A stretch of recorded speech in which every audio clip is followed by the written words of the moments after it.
This is Adam Graham from Pretty Much the Present, bringing you a week of old-time radio podcasts. These episodes were originally released back in 2011, and we're releasing them here pretty much as is, with only some extraneous bits such as the opening from all of the episodes after the first episode removed. Because these are old, it should be noted that any offers or promotions mentioned in the episode may not be valid unless they're currently mentioned on the Great Detectives website. Here now is a week of old-time radio detective podcast.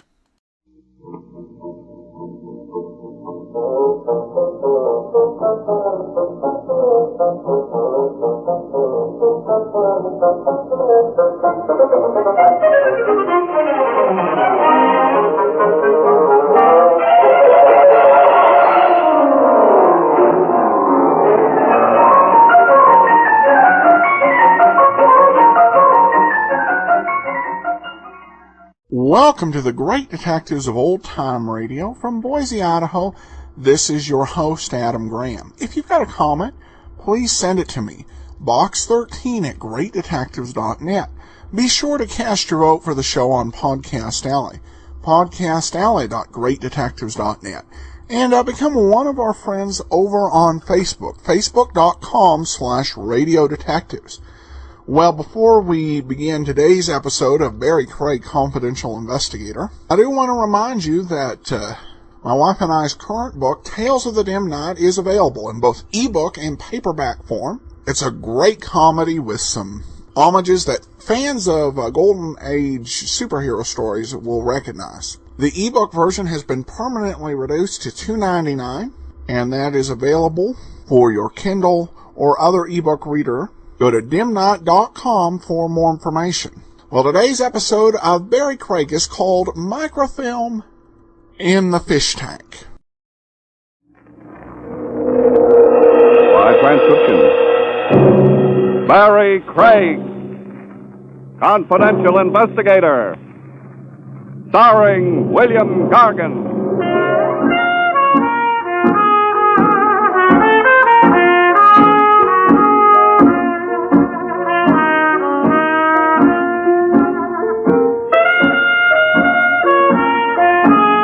Barrie Craig speaking. Detectives come in three sizes. City cops, big agencies, and guys like me with a small office and an insurance company retainer to pay the rent. Cops don't have to worry about getting cases, and the big agencies have branches from here to Shanghai. But from where I sit, you never can tell where your next case will come from. Last week it started with my old brown suit. I'd been on a bodyguard case, and the suit looked as if I'd been sleeping in it for a week. There was a good reason for that. I had. I tucked it under one elbow and ducked into George the tailor's. George had a king-size shoebox in the basement of my office building. Morning, Mr. Craig. Hi, George. What can you do with this suit? If you like herringbone handkerchiefs, I could maybe salvage enough goods. All right, so I'm not Adolphe Monju. How about it? Tuesday? With the spots out, Thursday. Okay, Thursday. Say, Mr. Craig, I wanted to ask you, I've got a problem. Well, what is it, George? Got a pair of plaid slacks with no coat to match? No, I'm serious. My wife says, George, you go to the police. But she wasn't here when that man came. What man? What's the pitch, George? The man said I need protection. Shakedown, huh? The man said I've got to pay $50 a week to stay open. He says, George, you wouldn't want trouble. Maybe a bottle of acid spilled on your rack. Did you pay him? Well, I didn't have $50. I told him to get out. Now I'm scared, Mr. Craig. Look, you're a detective. I want to hire you. You protect me. That won't work, George. Stopping a protection racket is a big operation. You need 24-hour guards, a whole setup to protect all the shop owners. Well, I could pay in installments. You've already paid for protection, George. Your taxes. You better call in the cops. They're the only ones who can swing it. Oh, no. He said they'd beat me up. Maybe kill me. Look, George, I'll tell you what I'll do. I'll drop in at headquarters tomorrow and bend the lieutenant's ear. He'll give orders for a cop from the precinct to look after you. And start the ball rolling to find out who's behind this racket. Will you really do that for me, Mr. Craig? Sure. After all, I wouldn't want anything to happen to my brown suit. George disappeared in a spritz of steam, and I headed home. I put in a call to Lieutenant Edwards. He was out, so I left a message that I'd call in the morning. I was propped up in bed eating pretzels, reading a medium hard-boiled private eye opus, wondering where he found all the beautiful blondes with the low-cut problems when the phone rang. I left the intrepid sleuth under a falling blackjack and stretched for the receiver. Craig speaking. Mr. Craig, you've got to come quick. George? You've got to come down right away, Mr. Craig, please. Please. What's up? Somebody there? Hello, George. George! Hello, George! I slid into my shoes and took off across town. When I hit the pavement outside of George's shop, I had company. A hook and ladder, 2 pump engines, and a crowd of fire buffs who traveled to Denver to see a lit can of Sterno. The smoke was pouring out of the cellar as I muscled my way through the police lines and ran into Lieutenant Edwards. What do you want to be when you grow up, Craig? A cop or a fireman? I'll take a rain check on the laugh, Lieutenant. What are you doing here? Just holding back the crowd. If you ask me, all these fire buffs are nuts. Anybody know what started the fire? Doubt it. Cleaners' stores go up like birthday candles all the time. What does George say? Who? George, the tailor. He runs the shop. Probably at home playing three-handed stuss. No, he lives in back of the shop. He called me from here. You sure he isn't around? Haven't seen him. Fire boys said the joint was clean. Maybe. We better find out. Hey, where you going? Inside. It's chilly out here. I grabbed a rubber Chesterfield from the hook and ladder and headed inside. The first flash had died down, and the shop was burning nicely at the proper temperature for browning a turkey quickly. Under the fireman's coat, I was beginning to baste in my own juice as I pushed into the back room. I found what I was looking for under the counter, George the tailor, dead. I carried him outside and knocked off a few minutes to pump the smoke out of my lungs and siphon a little oxygen in. You all right, Barrie? You know where I can get a new pair of eyelashes? Craig, what are you doing sightseeing at a fire at this hour of the night? And how did you know that guy was in there? I told you, Lieutenant. George called me. He was up against the protection drift. He tried to hire me. I told him I'd have you look into it. Well? It's too late for a referral now. Yeah? Well, it looks like it's my baby now. You better give me the whole shooting match to date. I have. That's all I've got. Anything turned up on your end? Any other complaints of a protection shakedown? Not a mutter. You're lucky you're out of it. I'm not. I haven't welched on a client yet, and as far as I'm concerned, George was my client. Well, it's a good, clean pro job anyway. Tough to prove arson. Maybe not. I found this wedged under George. Plastic? Celluloid scrap. Comes in real handy. Stick a plumber's candle in a pile of it, and by the time it blazes up, the mechanic is clear to Nutley, New Jersey to establish his alibi. Celluloid, huh? Well, then I'd better make my call in. Arson. Yeah, and while you've got the precinct on the wire, just casually mention murder. The bus from Bellevue rolled up, and they loaded George's body in the back. I watched it pull away. Then a hand fell on my shoulder. I turned around slow and found a pair of thick eyeglasses staring right through me. Mr. Craig, I'm Alfred Whittington. Oh, look out for the lapel. This has just become my only suit. You're the confidential investigator, aren't you? I've got a license. I want to hire you. I pay rent on an office that's open during business hours. If you don't mind, right now I'm tired and a little burnt around the edges. I overheard your conversation with Lieutenant Edwards. You'll get your ear pinched in a keyhole that way. I'd like to talk to you, Craig. Perhaps my apartment? Perhaps not. Would it interest you if I told you I want to retain a detective to find out who killed George the tailor? Oh? All right, Mr. Whittington, as you say. Let's go to your apartment. We rode uptown in the caddy that had to bend to get around corners. The name clicked as we crossed 42nd Street. Alfred P. Whittington. He ran the newspaper that did the big crime series this year. They got Stretch Longo to talk and almost pinned half a dozen rackets on the coattails of Herman Jess, the big operator. Of course, they had to put Longo together with Scotch tape for the funeral, but it made nice reading, and Herman Jess had left town until it all blew over. Whittington's apartment was in the penthouse on top of the newspaper building. We sailed up in a private lift and waded through the nap to his library. It was the kind of a room you see behind the iron gray hair and the whiskey ads. Whittington was a little cozy about speaking his piece, so we discussed interior decoration till he got ready to make the plunge. I had this room specially designed for my hobbies. Oh, looks like you make a hobby of hobbies. Guns, original oil paintings, and that fish tank is big enough for a stunted whale. Oh, that isn't all. I've got movie editing equipment in those cabinets. Color slide projector. I'm very interested in photography. All you need is an erector set. Look, Mr. Whittington, I'm not writing an article for House Beautiful magazine. Of course, I just like to get to know a man before I talk business. With me, it's the other way around, so let's have it. You know, of course, the paper's been running a series on crime in the city. The board of directors is very anxious to continue. They've so instructed me. Where do I fit in? I heard you say you were going to work on this protection racket. That's right. Do you still intend to? Up to the top. Good. We can help each other, Craig. I want to retain you on behalf of the paper. What happened to your reporters? Measles? Contrary to popular fiction, reporters aren't trained as detectives. You are. What do you want? Whatever you can get. Of course, I want reports direct to me, strictly confidential. That comes with the price of the entree. Our legal staff will have to go over everything before we print it. And nobody's to know you're working for me. Bashful? Discreet. The staff here would feel I didn't have confidence in them. Don't you? When I want a job done right, I go to a professional. I want the truth, no matter whom it involves. But I want the story exclusive, as it develops, step by step. All right. Then you're my second client, because George the tailor comes first. Next morning, I went down to the insurance company that pays me that nice, steady retainer, rain or shine. I waded through the acre of desks in the outer office and rapped on the glass door marked Arthur B. Goldsmith. Art was the company expert on fires. He knew enough angles on arson to burn out an asbestos mine. I planted the scrap of celluloid I found under George the tailor on his desk and flipped over a few questions. No soap, Barrie. Celluloid is standard equipment. It doesn't point to anybody? It'd be like asking which ball player uses a bat. The mechanic plants a plumber's candle in the celluloid scrap, down she burns, and then they can file the insurance claim in the morning. Much doing these days? Average.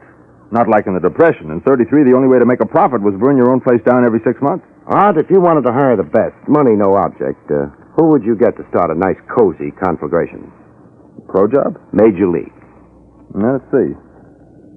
Mike DiGiorno's in Elmira. Maybe Irving Turkle, celluloid Harry Bush. I'll give you a list, maybe 10 men. Thanks, Art. It's a long shot. Got something else? Not yet, but if you rake a red-headed clinker out of the next fire, that's me. I started checking down Art's list. It was like looking for the clams in a bowl of cheap chowder. 2 of them were at peace in the lower bay, hugging a load of bricks. I found Irving Turkle on Center Street, right opposite police headquarters, pushing a baby carriage full of hot charcoal and roasted chestnuts. Hot roasted chestnuts. All hot. Dime's worth, Turkle. Who are you? Barrie Craig. Art Goldsmith at Federal Indemnity put me on you. Oh, yeah. Why, I got a lot of respect for Mr. Goldsmith. A lot of respect. Mm-hmm. Here's your chestnuts. Thanks. Look out for worms. Yeah, I will. How's business, Turkle? You push ice cream, turns cold. Switch to chestnuts, you could fry an egg on the sidewalk. Tough, huh? Worst enemy should have it better. You haven't been roasting anything besides chestnuts lately? Like what? Like tailor shops? Mr. Craig, I'm telling you honest, I ain't so much as set fire to a cigarette since the last time I got sprung. Sure. Look, I ain't so young no more. You could get pneumonia standing out here, but inside those cell blocks, it ain't so nice neither. I ought to know. I've been in maybe 18 years since I was 13. Warwick, Elmira, Clinton, I've been them all. Enough already. I made up my mind I want to die on the outside. Could you use 5, Turkle? You're kidding. I want to find a mechanic who did a job on the west side yesterday. A tailor shop? You know about it? I read it in the paper. I got a list from Art Goldsmith. Save me some time, and it's worth a thin. Mr. Goldsmith, shouldn't ought to put me on the list. I retired. I wouldn't... How about the rest of them? Well, I heard somebody the other day saying Harry Bush made a good connection. Where can I find him? Look, Mr. Craig, I'm on my own now. There wouldn't nobody even feel bad if I got took. I'll cover you, Turkle. All right. Harry Bush has got a drop from Long Island City. Easy glide roller skating rink. All right, Turkle. Thanks a lot. You tell Mr. Goldsmith I'm retired. You tell him that. I got a lot of respect for Mr. Goldsmith. Excuse me, I got to get back to work. Chestnuts. Hot roasted chestnuts.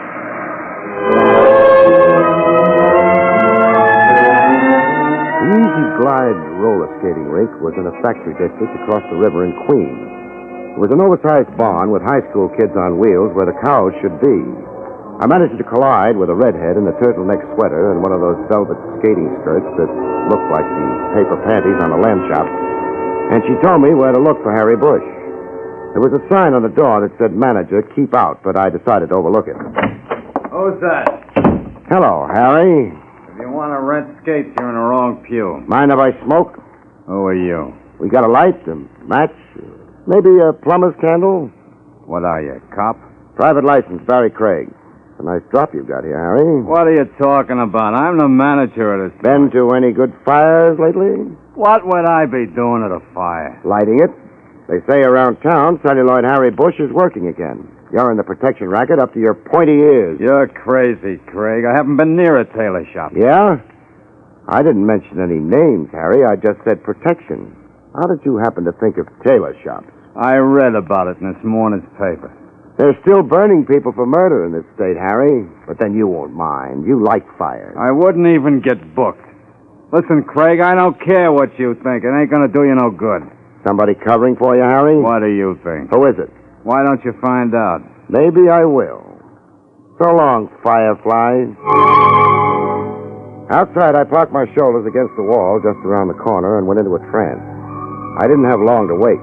Celluloid Harry came bouncing out in less than 5 minutes and headed to town. I stuck with him like bubblegum till he ducked into a doorway in the East 60s. I gave him a running start, then I waltzed in time to see the indicator on the elevator hit 5. I ran a finger down the directory. There were only 2 officers on file. Dr. Martin Produlik, DDS, and an outfit named Star Enterprises that could stand for anything. I grabbed the elevator on the next bounce and punched the button marked 5. I put my shoulder to the door marked Star Enterprises and heaved. What? What's the idea? Well, Herman Jess, I presume. I didn't know you were back. Who the devil are you? Where's Celluloid Harry? Who? The little spark plug. He came up here. I have enough trouble without guessing games. Who are you? Barrie Craig. You're not police. Private. Now, you can't break in here like this. I'm not a well man. I should be in Florida right now. What's keeping you? Well, that's my business. Yeah, I know about your business. You're really a public benefactor, Herman. Where would a kid get a reefer without you, huh? Yes, now look. The doctor said I shouldn't get excited now. That must be a handicap in running your racket. I'm not in rackets anymore. I'm retired. What makes you think I'm going to believe that? Now, does it look like I'm running a business here? Well, no, but... I've got no desk, no files, not even a telephone. Now, the doctor says I've got to have absolute quiet. All right, then. Just tell me where Celluloid Harry is, and I'll stop disturbing the peace. Now, look, Craig. You want somebody named Harry. I haven't got him. There's only one door here, and you came through it. Now, take a quick look in the closet and walk out of here. My heart can take just so much. I'll take you up on that, Jess.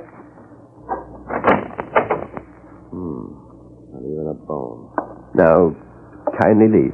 Okay, Jess. But if you haven't quit the rackets, I'm warning you now. I'm after the mechanic that burned George the tailor and the man who bought him. Clear up to the top. Put that in your blood pressure and smoke it. I started for the door with a sinking feeling that I was a sucker in a new-style shell game. Celluloid Harry had to be in Jess's office. Unless he was under the rug, I couldn't see him. The elevator door was just sliding closed as I reached it. I got a quick shot of a pretty picture. Celluloid Harry with his finger on the first floor button. The door slammed, and I stared at the arrow as it swung around. It didn't add up. It wasn't in Jess's office. The only other room on the floor was the dentist. Decided to develop a toothache. Can I help you? It's my tooth. This one, see? Hurts something awful. Oh. Dr. Weiss is on the first floor, and Dr. Carey on the third. What's the matter with Dr. Padulik? I'm sorry, he isn't in today. How about the fellow just came out? There's been nobody here. Well, I guess I made a mistake. By the way, you like roller skating? I beg your pardon? Nothing. A book of matches on your desk says Easy Glide Roller Rink. I thought maybe you liked to skate.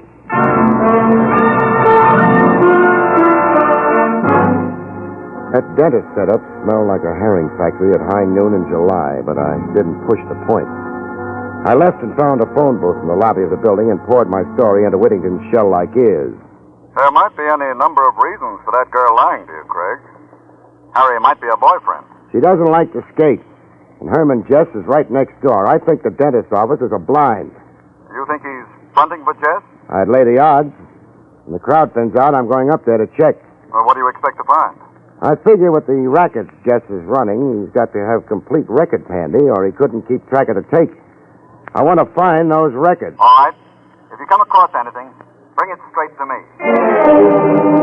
The receptionist had left for lunch, so I rang a few peals on the bell to see if Dr. Padulik was at home. He wasn't, so I let myself in with a bobby pin and went to work on the desk in the inner room. I pulled out a stack of records. That latest date was 3 months ago. The appointment book past that date was blank. The bills checked. Nothing later than 3 months ago, except the last one. A bill from the Conmont Memorial Home for $700.84 for the funeral of Martin Padulik. What are you doing in here? Huh? Who are you? Who do you think I am? Dr. Martin Padulik. He was a rabbity gray little man, looked pretty good for a 3-month corpse. There was a vein in his forehead, jumping like a kid on a pogo stick. But his hand was steady as a rock, as it was wrapped around a .38 revolver. You stay where you are. What do you think you're going to do? You broke into my office. I'm going to call the police. Fine. You go ahead. Maybe you can explain to them how you happened to be buried 3 months ago. What? You're no dentist. You're fronting for Herman Jess. Well, you're crazy. Am I? I'll save you time. I'll call the police. Give me that phone. And you give me that gun. There. Fair trade. Now, settle down, friend, while I jam a chair under the doorknob. I'm going to look for Herman Jess's records. I was in a tough spot, and I knew it. The license commission doesn't look kindly on breaking and entering, and if that office was clean, I was in for trouble. I knew I couldn't search that room for anything smaller than an elephant in the few minutes before somebody drifted in, so I kept one eye on my buddy and played it cozy. I yanked the desk drawers out and threw the papers around like a picnic. I pulled the medical books down off the shelves to make sure that there weren't any false fronts. I wasn't getting any takes from the phony dentist, so I headed for the other room. I dumped the instrument trays, and he couldn't have cared less. And when I headed for the file cabinet in the corner, the vein in his forehead beat like a ragtime drummer on bathtub gin. You can't get away with this. I'll have you in jail. Yeah. I slid open the file drawers. Nothing but dental records. I slammed them shut, and my playmate relaxed like a hangover in a Turkish bath. I couldn't figure it. Those records ought to be near that file cabinet. Maybe a secret panel. I couldn't be sure without an X-ray, and then I got it. What are you doing? Taking a look in this box on top of the file. Those are valuable X-rays. Don't get them out of order. I won't. I'm taking them with me. This first batch are teeth, all right. But from here on, these pictures didn't come from anybody's mouth. Not unless his molars kept double-entry books. Oh, company. Let me in. I know you're in there, Craig. Not for long. Which way is the nearest fire escape? Hurry! I got him! In the pig's eye, friend!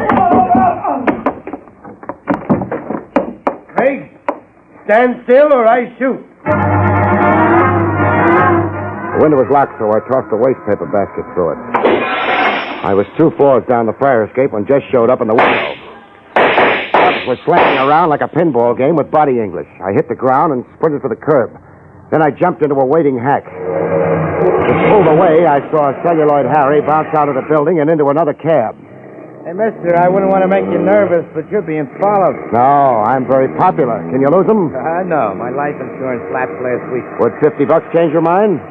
What good is insurance after I'm dead? 50 I can spend now. Hold on to your plate. We weaseled through Manhattan. The cab behind us stuck like a musket blaster. We got into a jam and a transverse across Central Park. Hang on, mister. I'm going to cut inside that bus on the sidewalk. You got caught by the light. Shot straight up to Whittington's mink-lined sewer. He was showing himself color shots with his Cocker Spaniel on the slide projector when I waltzed in. Craig, you didn't ring? Doorbells are for process service. I've got Herman Jess and the protection racket in my pocket. Here. What are these? Dental X-ray films. Only there isn't an inlay in the bunch. These are Jess's records, microfilm to match the teeth X-rays. Are you sure? You can't read them without a magnifying widget. But I'll bet there's enough in that envelope to send Jess up the river like salmon. Shall I call the cops? I'll take care of that, Craig. Wait. You expecting anybody up here tonight? No, I left orders not to be disturbed. In that case, we'd better get ready to receive company. Somebody's coming up the stairs. I thought I lost Harry, but I guess he's stuck. Chuck that envelope in the fish tank. What's up? Go ahead. It won't hurt the film. Now, try to look innocent. All right, Craig. Get him up. We were just talking about you, Jess. Was your nose itching? You hoist him, too, Whittingham. You can't get away with this, Jess. I'll have you... You won't do anything. You're pretty brave in those crusading editorials. Wrecked my health. Let's see you stand up against the gun. Craig, do something. Got any suggestions? I want those records this fun's brain stole from me. You got me wrong, Jess. Shall I work on them? No. We'll try Whittington. What are you going to do? Harry, ask him where those records are. You get away from me. You heard Mr. Jess. Where are the records? I don't know. Hey! Don't move, Craig. Ask him again, Harry. Come on, Whittington. Where are they? I don't know, I told you. Let me alone. Listen, Jess. Don't move. I'm a very nervous man. It would be very bad for me to shoot you. Now you got anything to say? No, not when you put it that way. Okay, Harry, go ahead. All right, Whittington. No, don't hit me again. No, don't. Where are those records? No, not again. There, in the fish tank. Craig hid them there. Harry. I got them. Look inside. It smells all right. All right, we're getting out of here. Come on, Harry. What's that? Mr. Whittington is having open house. What are you talking about, Craig? I think the boys in blue are coming to tea. A cop. He's bluffing. Care to wait and see? The back door, Harry. We don't want trouble on the way out. Take care of Craig. A pleasure. Harry was behind me when he let me have it with the butt end of his gun. I retired temporarily from this world, and when I got back, I was looking at a pair of shoulders 4 yards wide with Lieutenant Buck Edwards cooing gently in my ear. Craig, you all right? Oh. I'd better send for a doctor. How about Jess? Dad is yesterday's racing form. He tried to shoot it out with the boys I had staked downstairs. And Celluloid Harry's on his way to prison ward at Bellevue. Just dead, eh? Lieutenant, did you search the body? There was certain evidence. You mean this envelope? That belongs to the paper, Lieutenant. Part of the confidential report. I don't know, Mr. Whittington. I'll take complete responsibility. We rate a break on this story. Craig was retained by us. Go ahead, Buck. Give it to him. Excellent. I'll put it in my safe. Better look at it first. What do you mean? You'll find it's a real classy collection of diseased choppers. What are you talking about? They aren't the real microfilm records. They're just a bunch of legitimate x-rays of teeth. I left the real records with the cab driver and told him to take them to Lieutenant Edwards. What you told me... Sure I did. But I like to play it safe. I knew Jess would be after me, and I was afraid he might persuade you to give them back. I'm sorry. I'm afraid I was rather weak. But I really thought he intended to kill us. Oh, don't apologize. You were terrific. That was a great strong-arm scene you played with your stooges. Stooges? Sure. Why do you think I ducked those records, Whittington? When I was going through that X-ray file, one thing caught my eye, a color transparency. It didn't exactly belong in that file because I'd seen a print of that picture before, on your desk. A very flattering portrait of your wife. My wife? Yes, you made a slight mistake. You must have got it mixed up with your microfilm records when you shipped them back to your boy, Herman Jess. Oh, see here. Are you trying to insinuate that I mean, you're the real boss behind this racket, not Harry Jess. Why, well, that's absurd. If that were true, then why would I have hired you? Self-protection.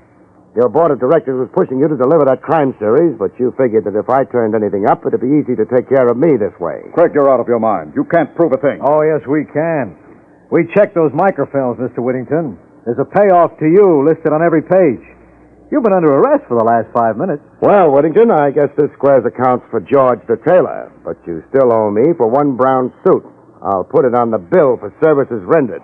Take them away, boys. Coming, Barrie. Coming, Lieutenant. So long, folks. See you next week.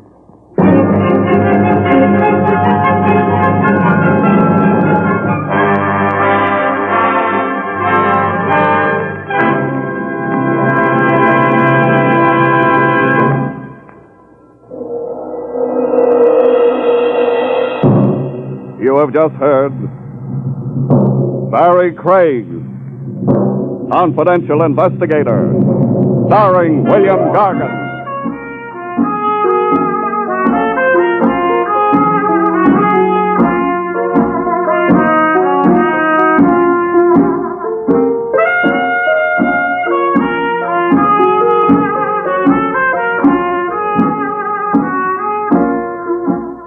Next week, another exciting transcribed story starring America's #1 detective, William Gargan, as Barrie Craig, Confidential Investigator. Tonight's story was written by Ernest Kenoy and featured Santos Ortega in the role of Alfred Whittington. Your announcer is Don Pardo.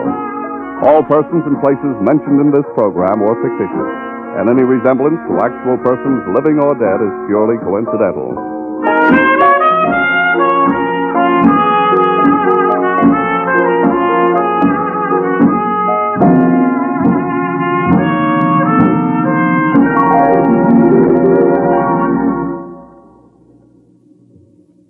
Three chimes mean good times on NBC. Till we meet again next Wednesday for another hard-hitting adventure with Barrie Craig, confidential investigator, let me give you a brief rundown of the adventure shows you can hear on NBC. Tomorrow night on NBC, there are a trio of action programs starting off with Mr. Keene, tracer of lost persons, as he investigates another thrilling mystery. Then Dragnet brings you an authentic criminal case history as taken from the files of the Los Angeles police. Later, Counter Spy is called in to solve a case which threatens to endanger our national security. Then on Saturday, screen actor Brian Dunleavy takes you down the shadow-filled corridors of mystery on another dangerous assignment.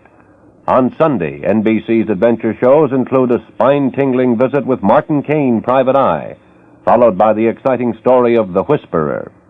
Later, Douglas Fairbanks is featured in The Silent Men with authentic action stories about your government security agents. On Monday, Herbert Marshall comes to the NBC microphone to assume the mysterious identity of the man called X.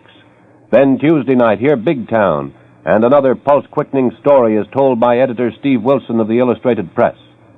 Well, there you have a complete roundup of the top mystery shows you can hear on NBC. Next Wednesday night, we hope you'll be back with us for another adventure with William Gargan as Barrie Craig, confidential investigator.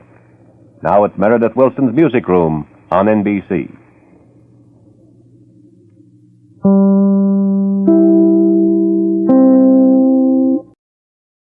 Welcome back. Well, they tweaked some of the conventions of the hard-boiled detective story with Craig telling his tailor to call the police and that a confidential investigator wouldn't do any good against something big like a protection racket. And then you had the part where the newspaper reporter was discussing how reporters weren't skilled as detectives. Which is somewhat funny on NBC because at the time NBC was running a very good series called Nightbeat, which basically had that as a premise. So Barrie Craig continues to have some of these gentle tweaks of its own genre. Well, now we turn to listener comments and feedback from Podcast Alley. One says, great show, miss the Abbotts, don't care for the new shows. Of course, a caveat, that was before Barrie Craig came out. And then we have this comment from Joseph, who says, hey Adam, I've been listening since October. Love your podcast so much. It makes chores much more enjoyable. My favorite shows are in order: Sherlock Holmes, Nero Wolfe, The Abbotts, and The Thin Man. Stinks that you have no more episodes of the last three. Keep on going. I'm telling everyone about your podcast. Well, that's much appreciated, Joseph, and I definitely will keep my eyes out for other episodes of the series that we've completed, but still have quite a few episodes that are not in circulation. They have a way of sometimes working their way in, and I'll let you know if that happens. But thank you so much for the kind comments. And that'll do it for today. We will be back tomorrow with Rogues Gallery. Well, before we do get started, I want to let you know about Audible. With Audible, you get one audiobook per month, plus a discount on any additional audiobooks you might want to buy. This is great for people who are on the go, and it can be a struggle to keep up with both your fiction and non-fiction reading. You can try Audible out free, and you also get a free audiobook by going to audibletrial.com/greatdetectives. That's audibletrial.com/greatdetectives. Well, today's episode of Rogues Gallery is called Little Drops of Rain. So here it is, and enjoy.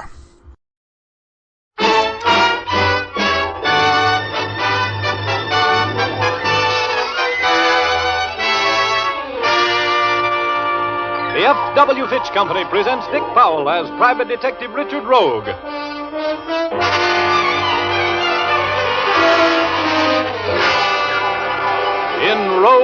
Gallery.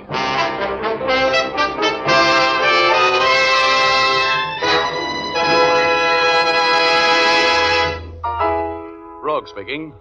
Well, tonight you're going to meet some charming people. And you're going to run into a little bit of very fancy murder. The name of the story is Little Drops of Rain. But before we get into our story, here's Jim Doyle, the man from the Fitch Company. Did you know that there are over 50 million men in the United States who shave? Yes, that's a lot of men. It was in the interest of these 50 million shavers that Fitch Company chemists and technicians went to work in their laboratories and came up with Fitch's No Brush, a shaving cream especially designed to give a solid comfort shave. You see, Fitch's No Brush shaving cream contains not one, but 3 important shaving ingredients that work together to give you a smoother, faster shave. It also contains a special skin conditioner ingredient. Men appreciate this ingredient because it has a soothing effect on the skin the instant it's applied, and it keeps the skin feeling smooth and refreshed long after the shave is finished. Men also like the just right consistency of Fitch's No Brush. It's neither too thick nor too thin. It's not greasy and won't clog the razor. If you're among those who prefer a lather cream, try Fitch's Brush Cream. It gives a rich, dense lather that wilts whiskers completely soft for clean, fast shaves. Both Fitch's Brush and Fitch's No Brush shaving cream come in big 25 and 50-cent sizes. Try a jar. You'll find it easier on your razor and easier on you. Thank you, Jim. And now I'd like to tell my story. Okay, here's Dick Powell as Private Detective Richard Rogue in another personally conducted tour through Rogue's Gallery.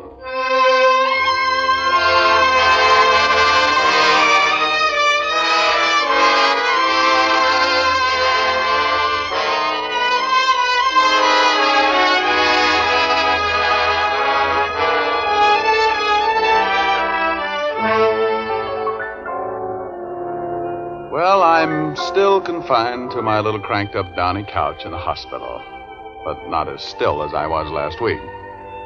I am now allowed to get up and totter around a little, and I use the word totter advisedly. My legs act like strangers who have different political beliefs, and my knees have suddenly developed sideways hinges. But my nurses, my nurses. Yes, they're beautiful and tender and resistant. And speaking of nurses, nurses are girls, and girls are my favorite pastime. And that brings me up to the girl who has done the most to confuse my life. Liza, the girl I was so sincerely in love with a couple of months ago. Liza was in to see me.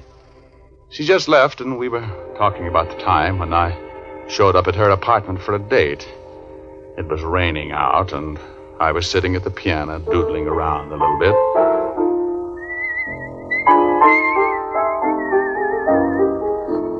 I don't want to go to a nightclub tonight, Richard. I'm too tired. Let's just go to a show, shall we? Anything you say, baby. That's the kind of a guy I am.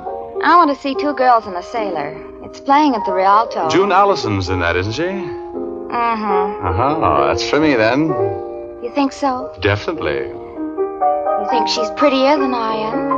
Well, you're not in pictures, Angel. Do you think she's prettier than I am? Well, you're a different type. Are you going to answer me? Oh, you're jealous. How can you be jealous of a girl I don't even know?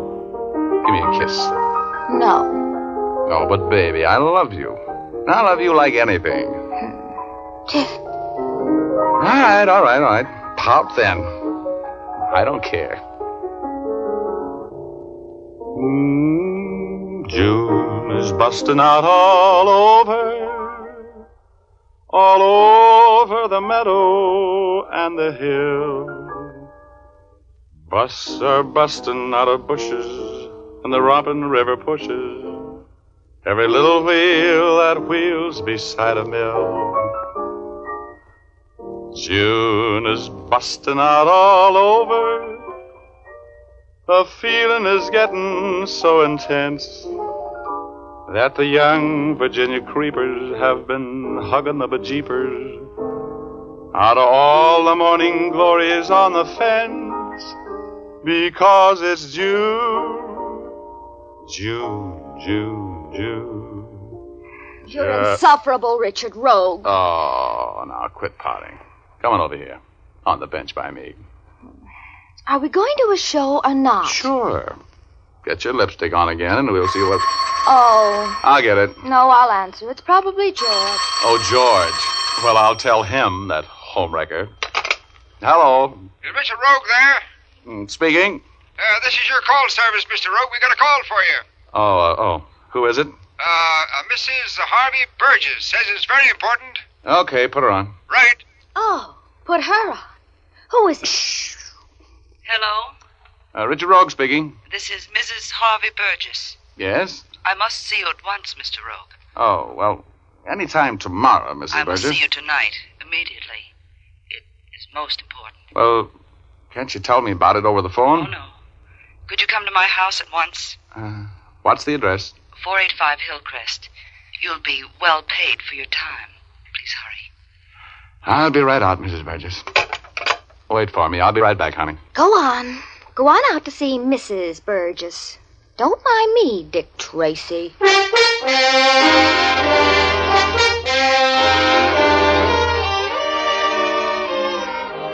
Well, what could I do? Mrs. Harvey Burgess was the wife of a tycoon with $1 for every Democrat in Georgia. I tried to explain to Liza, but I was talking to myself, and I left for the Burgess residence. I left Liza burning like Mrs. O'Leary's barn. The Burgess mansion was a huge colonial affair. George Washington could have slept there every night. He was at Valley Forge and never seen the same room twice. A butler who talked like he was choking to death on an olive pit conducted me into the library and into the presence of Mrs. Harvey Burgess. Oh, my. What a presence. She was sitting in front of the open fire, filling out a hostess gown that didn't straighten out any of the curves she featured. I pulled my eyes back into my head and tried not to look too interested. Sit down, Mr. Rogue. Oh, thank you. I'm in a bit of a hurry tonight, Mrs. Burgess. As a matter of fact, Mr. Rogue, my husband is making a fool of himself. Yes? He's lost his mind completely over a secretary in his office. His secretary. A girl by the name of Helen Stark. You mean that... Yes, I mean he prefers her company to mine. Well, that doesn't sound reasonable, if you'll pardon me for saying so. What do you want me to do? Somebody has to bring Harvey back to his senses, Mr. Rogue. Well, I'm afraid you've called on the wrong man. I'm not very good at long fatherly talks. Oh, Mr. Rogue, please, I'm so alone. Hey, now, wait a minute. Good grief. You mean to tell me that Harvey is neglecting you? What you need to straighten Harvey out is a psychiatrist, not a detective. Harvey is definitely off his trolley. Please, help me, Mr. Rogue. No, Mrs. Burgess. He's with her right this minute. How do you know? When he left the house tonight, I followed him. He went to the home of his best friend, Clarence Roman. I parked across the street. I was going in and face them, but I saw Mr. Roman leave, and I lost my nerve. That's when I called you. Oh, Mr. Rogue, I want you to go out there and talk to Harvey. Tell him I know all about him and that Stark girl, and I'm suing him for divorce. Well, that's not my kind of work, Mrs. Burgess. I'm sorry, but... I don't want a divorce, Harvey. But I do want him back. And I'm sure that if you will do as I say, he'll come back. You must do it for me, Mr. Rogue. Here... Oh, where is it? I had $500 here in an envelope. You did? Oh, wait a minute here. Let me see. Oh, is this it? Yes, that's your fee. For going out there with me, Mr. Rogan. Trying to bring Harvey back to his senses. You'll do it for me, won't you, Mr. Rogue? Well, You'll do it for me, won't you, Mr. Rogue? Okay, come along.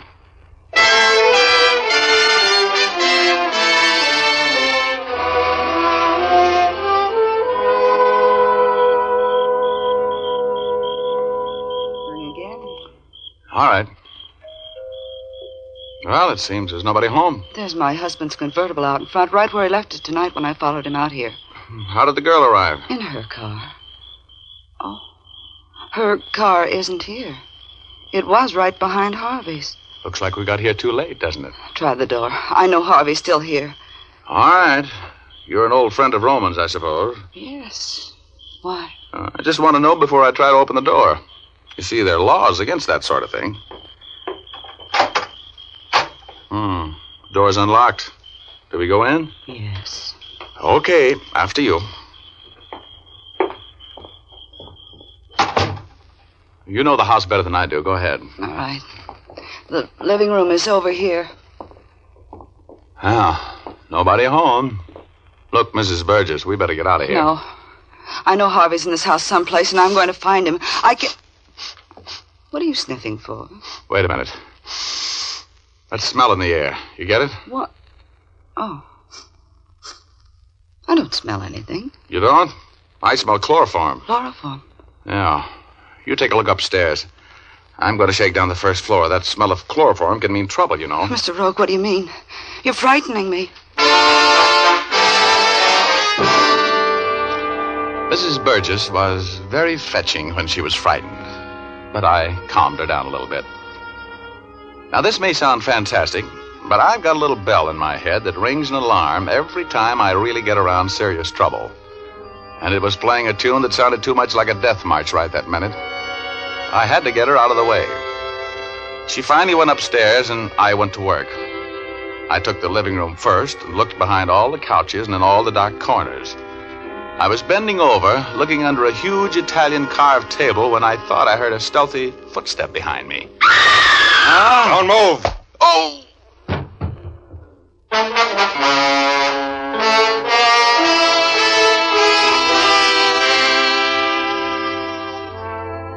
Oh, my ears were still full of that ringing scream Mrs. Burgess had let out as I caught that sock behind the ear and drifted gently through space toward cloud number 8 and my alter ego, Igor.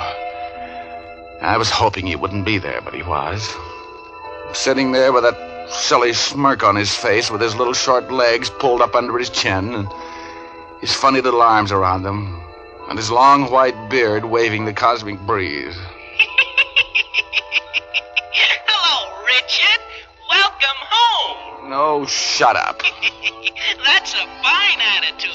You go prowling around a strange house and get caught at it and knocked out. Then you come up here and take it out on me. Get out of here, you ingrate. Oh, stop acting like a landlord, Igor. What happened to me? Are you kidding? Tell me, why did Mrs. Burgess scream? Answer me, Igor. Do you know why she screamed?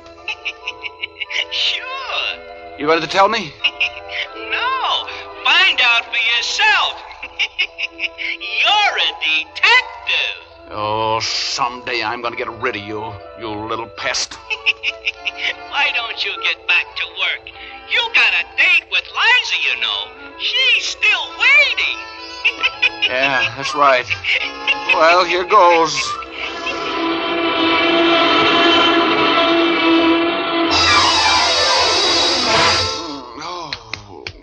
Come on, Rogue. Please, come on. You didn't have to hit him so hard, Clarence. Oh, who hit me? I'm Clarence Roman, Rogue. I came home, I found the front door unlocked, I walked in, I saw a strange man prowling around my parlor. A woman screamed, and I hit you with my cane. Oh, well, what do you carry for a cane? A ball bat? Why did you scream, Mrs. Burgess? I found my husband upstairs. He's dead, murdered.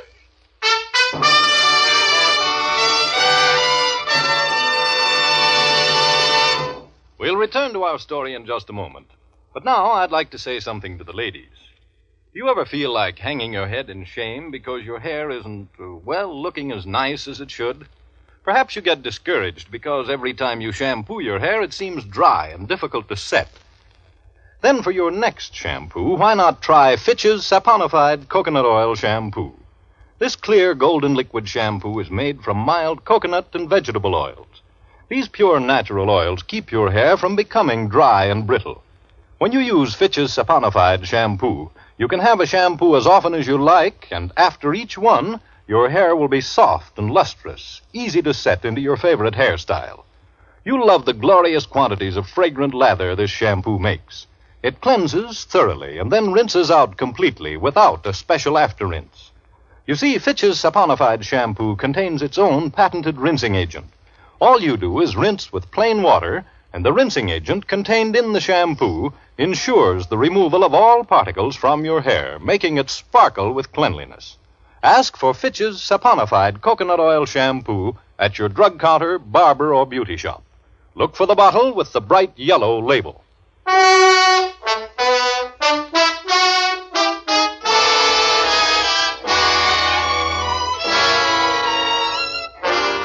Now back to Rogue's Gallery. Richard Rogue is telling our story. Well, I had accepted a case for Mrs. Harvey Burgess, a suspicious wife. Yes, that's the Mrs. Harvey Burgess of the Burgess Millions. She suspected her husband of having a rendezvous with Helen Stark, his secretary, at the home of Clarence Roman, Burgess's best friend, and we went out there together. Nobody answered the door, so we went in. My suspicions were aroused when I smelled the unmistakable odor of chloroform. Mrs. Burgess was looking around upstairs while I searched the downstairs. Suddenly I heard Mrs. Burgess scream. My husband! Upstairs! He's dead! Murdered!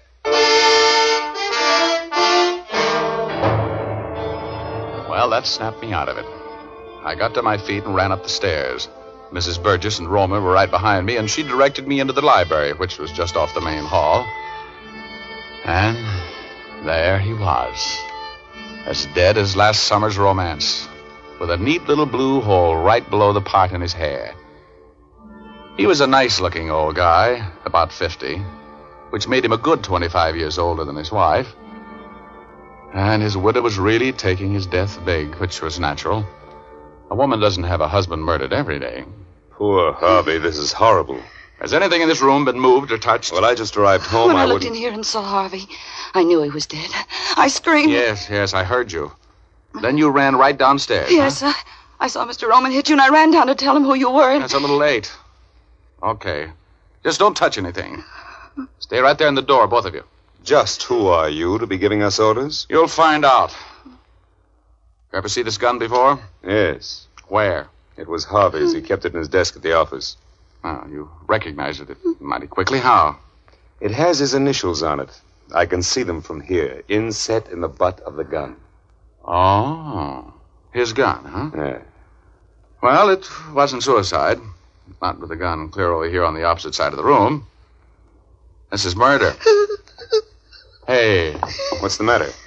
Well, this ought to do it. What is it? It's a handkerchief. A very nice linen handkerchief with initials in the corner. And blood on it. What initials? H.S. Helen Stark. That's her handkerchief. She killed Harvey. She killed my Harvey. Is there a phone upstairs here? Yes. You'll find an extension in the hall. Thanks. Come on out of this room. I don't want anything touched or moved. No. Dear, please. You two wait for me downstairs. I'll be down just a minute. As soon as I call the police.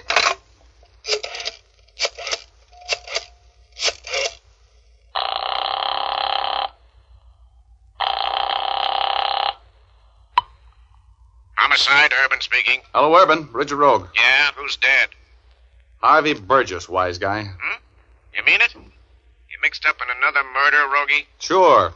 You'd never find a body if it wasn't for me. Where are you? At the residence of Clarence Roman on Cypress Avenue, 2120. Better get the boys and get out here. Be right there. Got any leads on the killer? Yeah, a couple of vague ideas. Stay there until I get there, Rogue.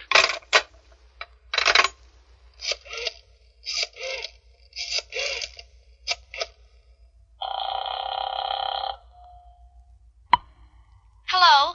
Oh, hello, Liza, Dolly. This is Rogie. Oh, you know what time it is. Oh, sure, honey, I'll but... give you 10 minutes to get back here and take me to that show. What? Oh. Look, Roman. Roman, the cops will be here in a minute.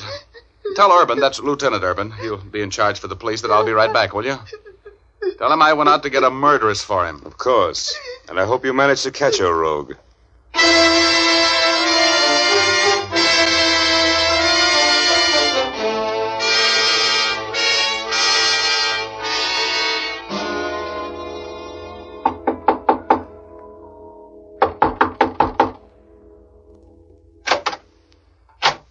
Yes?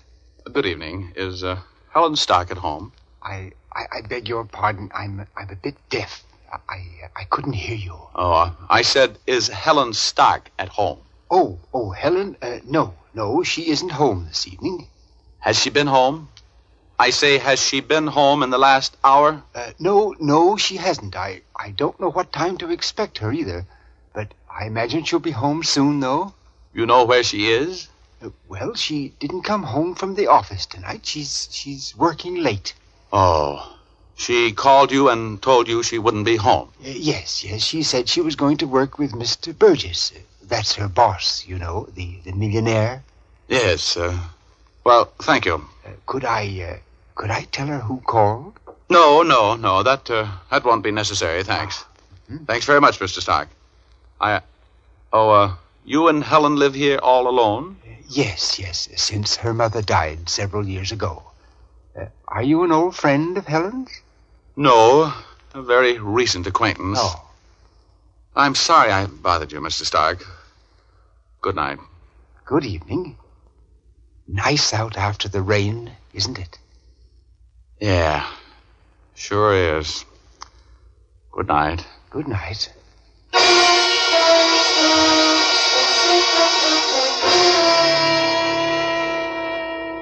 Oh, that nice little old guy. It was going to be tough for him to realize that his daughter was a killer. I hated the world as I walked down the steps from that porch and started for my car. I don't like murder. It upsets so many people who aren't involved in the act, or the reasons for it. Yeah, I guess I'm a chicken-hearted patsy. But if I am, I'm glad. Anyway, I was walking down the walk when that little bell rang in my massive intellect again. I noticed something peculiar. There were tire tracks running into the Stark garage. It had only stopped raining about 45 minutes before, and if that car had been driven into the garage while it was still raining, there would be no tracks. They would have been washed away. Now, very peculiar. I ran up the driveway and opened the overhead garage door. Then I jumped back. The garage was full of carbon monoxide. I wet my handkerchief in a puddle of rainwater, held it over my nose, and ran into the garage. I wrestled the door of the small coupe open and saw a young girl, unconscious, slumped over the steering wheel. I pulled her out of there. She was dead weight, and carried her into the house. Oh, Helen. Helen. I'm afraid it's a little late for that, Mr. Stark. Where's your telephone? In the hall. Right in the hall. Thanks. I'll get a pull motor squad out here right away.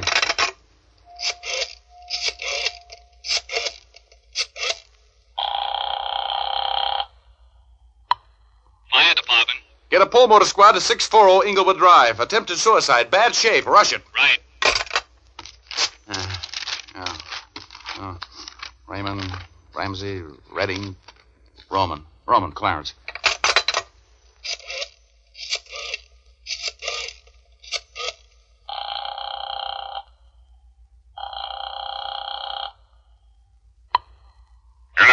Hello, Lieutenant Urban, please. This is Richard Rogan. It's important. This is Urban speaking, Rogue. I thought I told you to stay here. Look, never mind the argument. Get out here to 640 Inglewood Drive. I've got Helen Stark for you. You have? Nice work. I want to talk to that young lady. Well, you missed the boat. I think she's dead. Suicide. Carbon monoxide poisoning. Step on it.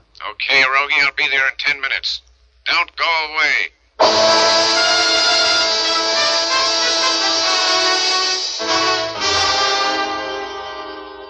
I gave Helen Stark my own interpretation of artificial respiration until the pull motor squad got there.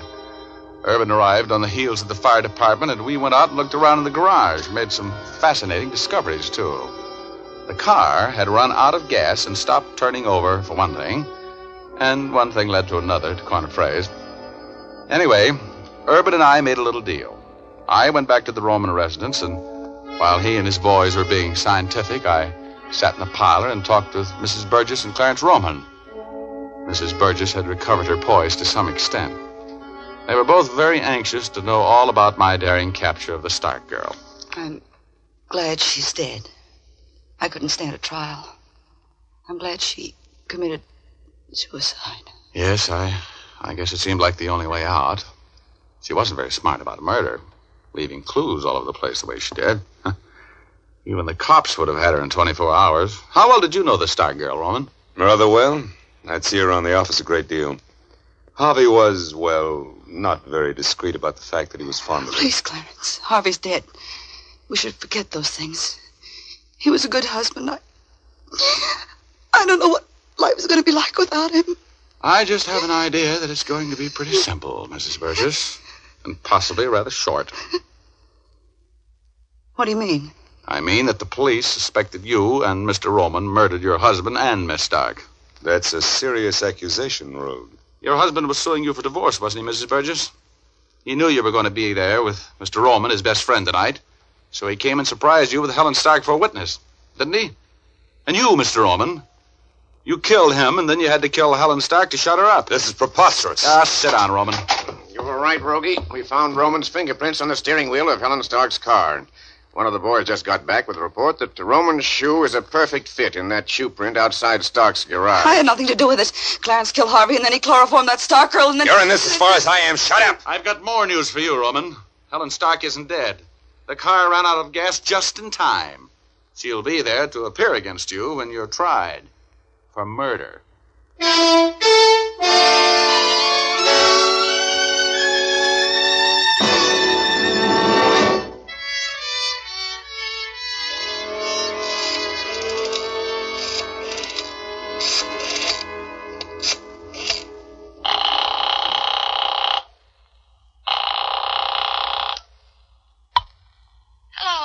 Hello, Liza, honey. I don't want to talk to you, Richard Rogue. I'm busy. Oh, now, honey. The lady says she's busy. Yeah? Who are you? His name is George. Good night, chump.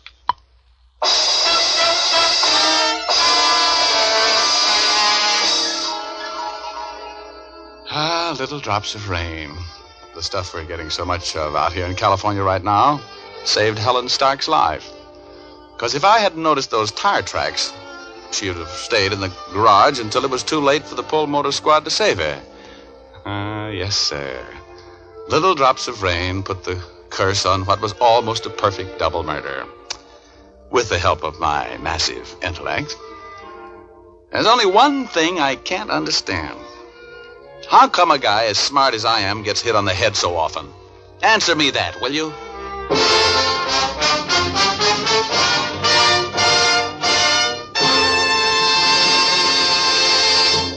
This is Dick Powell again, ladies and gentlemen.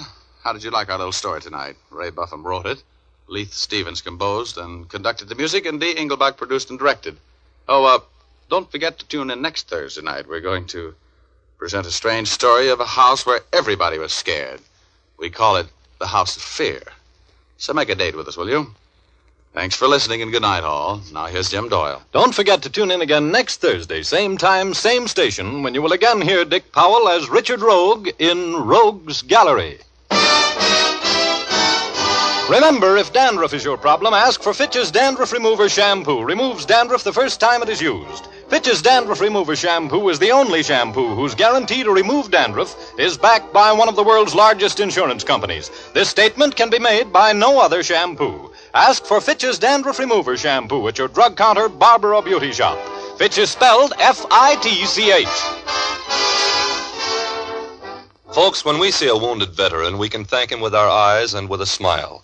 We can also thank him in more material ways, like helping make sure he gets all the benefits of the GI Bill of Rights. That takes money. The money we lend when we buy victory bonds. Buy victory bonds.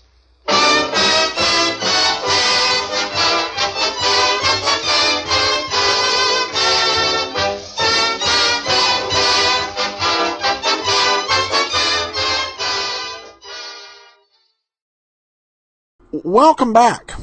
The references to June, first of all, it was interesting to hear Rogue sing, because he doesn't sing as often as the Richard Diamond character.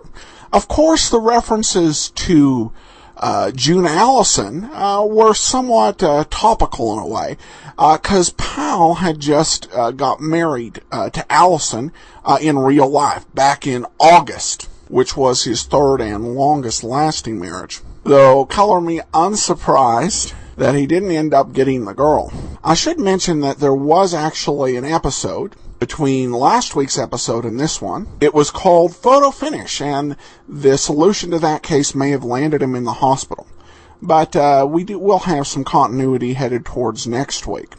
For those of you who have the app or our premium site, we do have our second June Extra up. This one is an episode of Cavalcade of America starring Mr. Dick Powell. The title is Sailor Takes a Wife, and it's about the Merchant Marine, and I think you will enjoy it. Of course, you can get our premium site by going to greatdetectives.net and leaving a tip of $7 or more, or you can to get the app that is available in both the iTunes store for your iPhone and iPod with Wi-Fi on the iPod, or also in the Amazon App Store or in the Android App Store on your Android phone. Do have an email from Michael in Ireland, who says, Hi, Adam, I'd like to thank you for your podcast to the Great Detectives of Old Time Radio. I've been listening for a few months on Logitech Internet Radio and really enjoying them. I live in Ireland. One question which you might help with. For 3 days now, Podcast Alley is not available, giving an error when I try it. This makes things a little difficult to locate your podcast. Any idea if podcast will be working, Alley will be working anytime soon?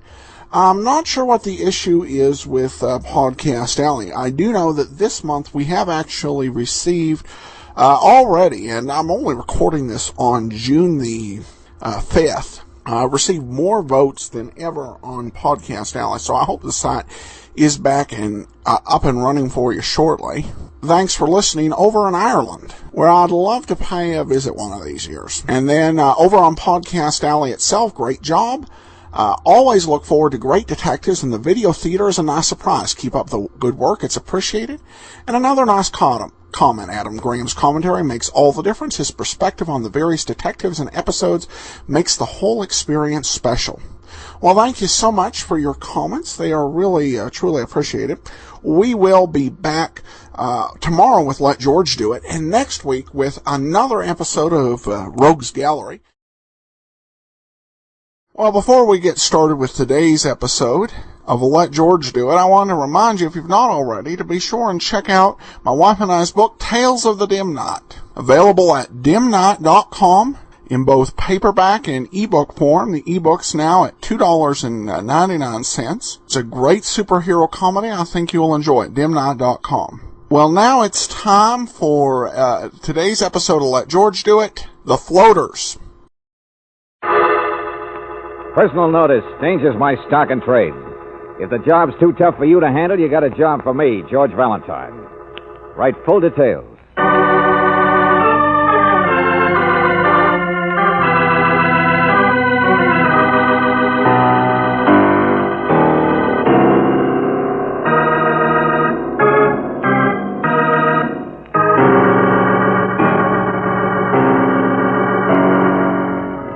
Standard Oil Company of California, on behalf of independent Chevron gas stations and standard stations throughout the West, invites you to Let George Do It.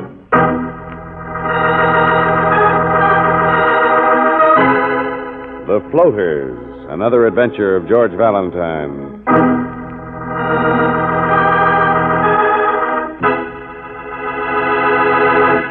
Dear Mr. Valentine, nice Mr. Valentine, please. Hey, who is this?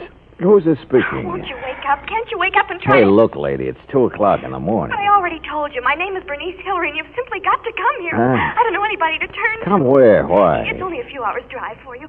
I'm the 4th cabin on the left, the border motel. It's a big place with palm trees and cactus. The Mexican border. It isn't far. Mexican border? The American side. That's the trouble. Only drive fast. Please, drive fast. You've got to get here before daybreak. I said why? What's the matter? Will you calm down a minute? Will you, Bernice? No. The 4th cabin. You can find it. It's a big one off by itself. My car is parked right beside it. I can't stay here, and I can't leave. I'm all alone. I don't know what to do. If I run away, they'll catch me. And if they do, they might hang me.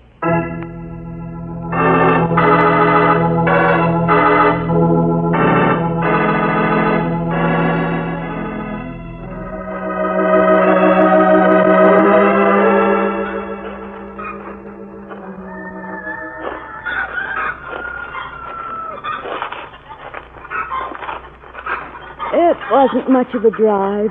Oh, no. This doesn't look like much of a place either, does it, Brooksie? Yeah, might have been once. Nobody awake but us chickens. Here, that's the third cabin. Uh-huh.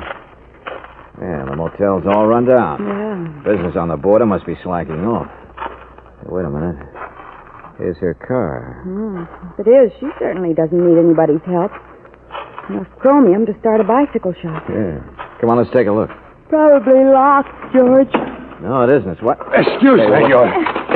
No, you don't. This isn't a drive-in movie, Buster. What are you doing sitting in that car? Excuse, I said, chump. Slow down, will you? Senor, I take it back. You don't excuse. Oh, hey, what can you don't, but the senorita will. Excuse me. Hey, you... Oh, what a chump. George, are you all right? Oh, yeah, sure. Nobody here but us chickens, huh? First one I ever saw with a mustache. He tried to hide when we came along. But here, see? He'd been rifling the dash compartment. Yeah. Hey, the car's registered to Miss Bernice Hillary, St. Paul, Minnesota. Well, Brooksie, she's a long way from home.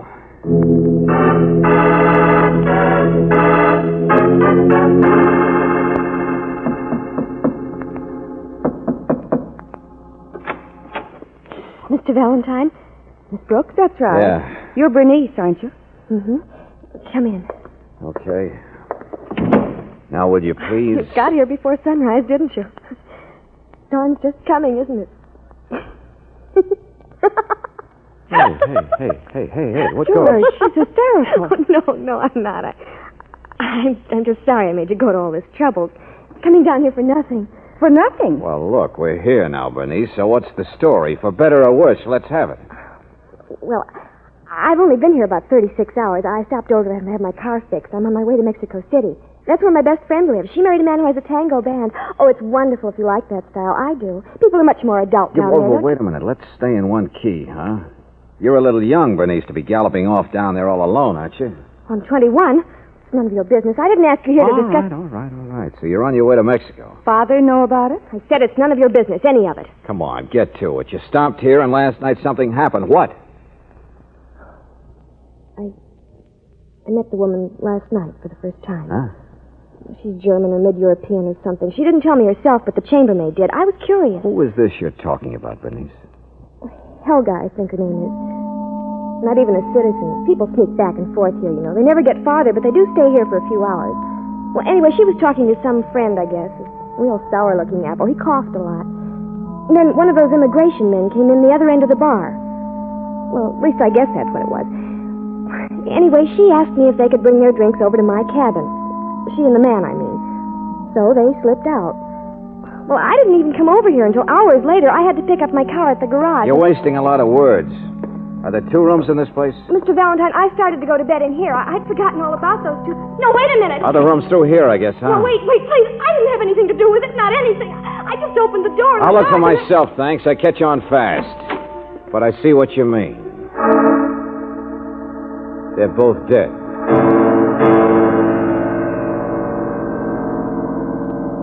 It's a double suicide, George. Yeah, Angel. Poison. Looks like it hit her harder than it did him. There's 2 whiskey glasses there. This little box is what it must have been in. Ooh. Not almonds, but it's something that smells a little like it. Mm-hmm. There he is in the chair. Looks like maybe she changed her mind when it was too late. Tried to make it to the phone. I didn't see all that at first. Can you blame me? All I could see was something dark, and I touched it, and she was dead. Yeah, well, never mind, Bernice. Who's the manager of this motel, the owner? Wait. Fred Dexter, I think that's it. Go find him, will you, Brooksie? Yeah, sure, George. Washed out looking blonde. Muddy skin, cheap clothes. So that's Helga, huh? She was a sad sort of person, I guess. Chambermaid says she's been trying to get into the country for months legally. It's only a few blocks. She'd sneak over this far in evenings sometimes. Sure, I know. To pretend she was already an American instead of a floater in nowhere, living with the chickens on a dusty border waiting for some quota. Yeah, lots of people like that nowadays, Bernice. Waiting at the Golden Gate. Guy looks about the same. Holes in his shoes. Skinny, gray hair. You said he coughed a lot. I don't know who he is. I don't know and I don't care. That's why I sent for you, Mr. Valentine, to tell the police. Yeah. You get mixed up in anything, and your father or whoever it is will find out where you are, haul you back to St. Paul. Look, I'll pay you $1,000. It's written all over you, Bernice. And it's also written all over you how mad you are because these two people were inconsiderate enough to pick your room to die in. Well, kid, for my money, you ought to be spanked. And if you think I want to face the music for you, Please, Mr. Valentine. Stay there.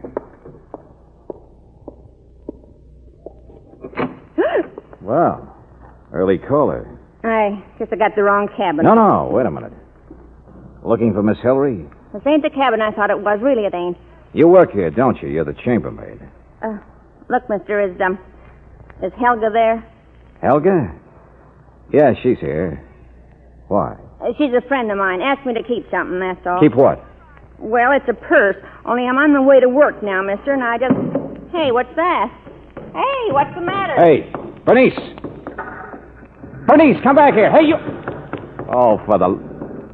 Oh. Okay, chambermaid, come in here, will you? Come on. Who? What are you talking about? Well, the chambermaid, she was just here. What do you think this is, Waldorf Towers? Dexter's my name, Fred Dexter. Yeah, I figured. But where is... That's Janie, laundress, cook, bottle washer. She's on her way to work, that's all. Getting my breakfast. And don't get so lathered up. Cops will be here, nothing to steam about. Been plenty of suicides in this town before. Okay, maybe you're right. Plenty of suckers, too, I'll bet. Just like me.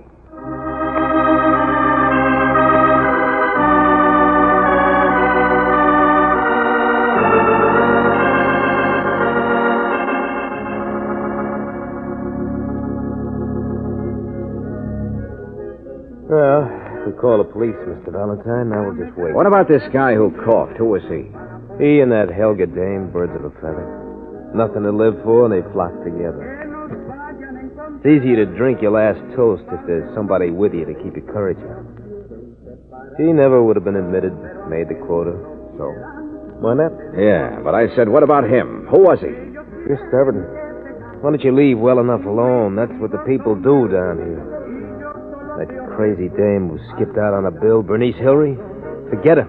You can't get far. If they do find her, there's nothing to say. It's a closed case. Buster, for the 10th time... I'm just passing some advice. The guy who coughed, I don't even know his name.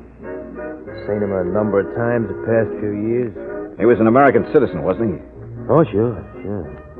But he was sick, broke. Lived on sleeping pills, whiskey, and dreams. Always been that way. A border case. Came here to get rich and didn't. There's a lot of money floating back and forth, you know, if you're smart enough to latch on to something. He wasn't. Are you? Look at this rat's nest. I had big ideas once. Thought I might latch on to something. Oh, Okay, that Mexican mustache who hit me. How about him? I never saw him in my life. Okay, then this woman Janie who works for you. She's fat, reads movie magazines. I know what she's like. I just want to know where she lives. You mean a room? Where is it? How should I know? In town someplace. Why? You want a date? I'm going to do a little floating around myself, Buster. Maybe I can latch you onto something.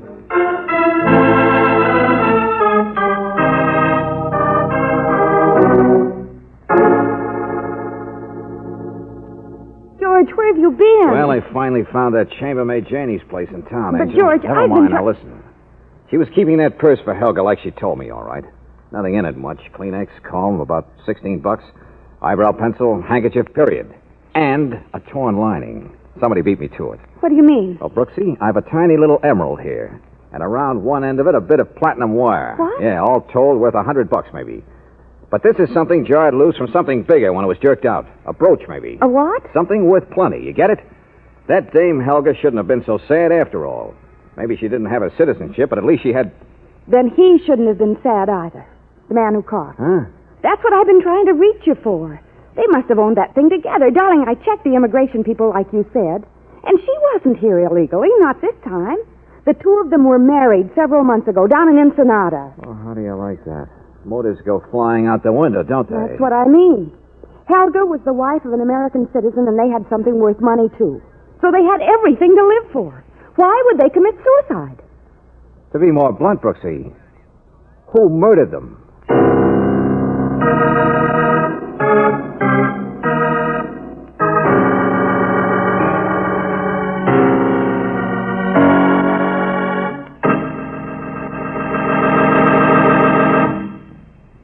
return to tonight's adventure of George Valentine in just a moment.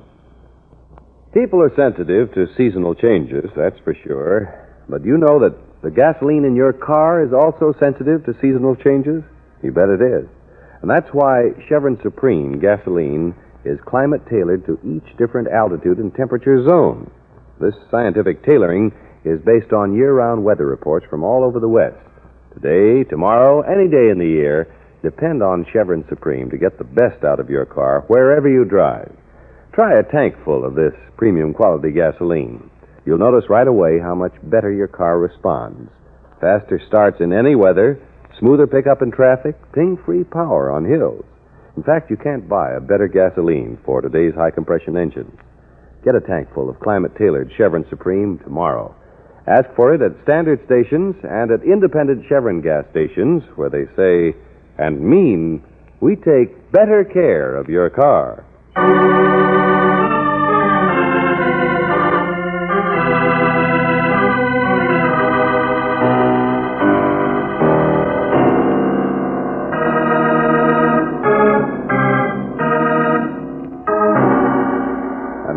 Back to tonight's adventure of George Valentine. The border between countries that collects the floaters from both sides like flies in dust against a screen. Only some of them don't get away. Like the mid-European Helga and the sad man who coughed. Yes, the couple who at first you thought had entered into a suicide pact, only now you realize they were both murdered. And right in the motel cabin of your client, Bernice Hillary, who has since disappeared. Only who committed murder and why? Look, mister, I told you the truth, didn't I? Why should I lie? I don't know, Janie. Why should you? But sure I knew they was married. Helga and that mopey-looking thing, but what of it? She's been married before. I don't see what she's seen in the guy anyway. Did you tell the police you knew? No, I didn't. Why not? Why should I?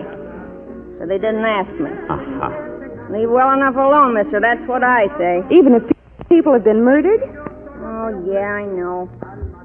Helga wasn't much, I guess.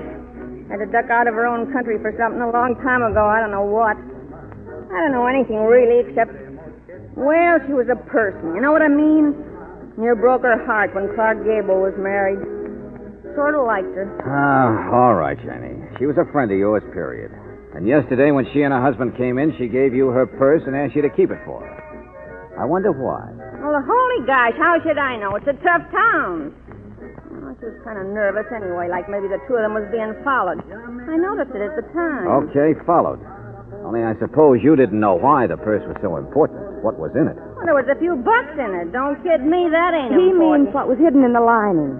Something made out of emeralds and platinum. What? In Hilda? Well, you don't think I'd be here if I did know about it. Oh, no, I don't mean that. I never stole anything in my life, and neither did Helga. I'm sure she wouldn't. It might have been a heirloom or something like that. Okay, Janie, okay. We're wasting our time. Skip it.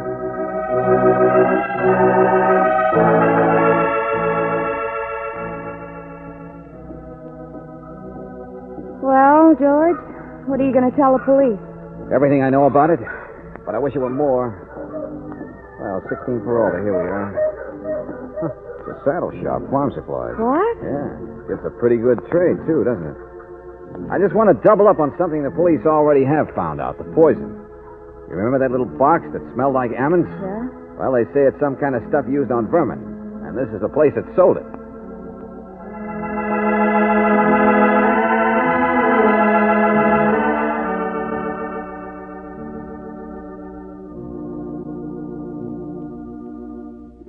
I told the police, Mr. Valentine. Don't remember much. Hot day for this time of year. Well, did a man buy it or a woman? Afternoon there, Fred. Nice weather. What did you say? Was it a man or a woman? Lipstick. What? Fished out some change, out dropped a lipstick. I know, 'cause I picked it up to hand it back. Afternoon, Mr. Gonzalez. George, so it was a woman. No, man. Man bought it. Okay. Some guy mixed up with a woman. Hey, shut the door back there, will you, Fabio? All these people. What's back there anyway, Mr. Heinrich? Harness room. And a few slot machines, I could see. Oh, that's nice. All right, now listen, Buster, make it fast. A man bought the poison yesterday. Who was it? Oh, no, that's what I told the police. You mean you run a gambling joint? It's not smart to tell on people. Oh, relax, son, relax.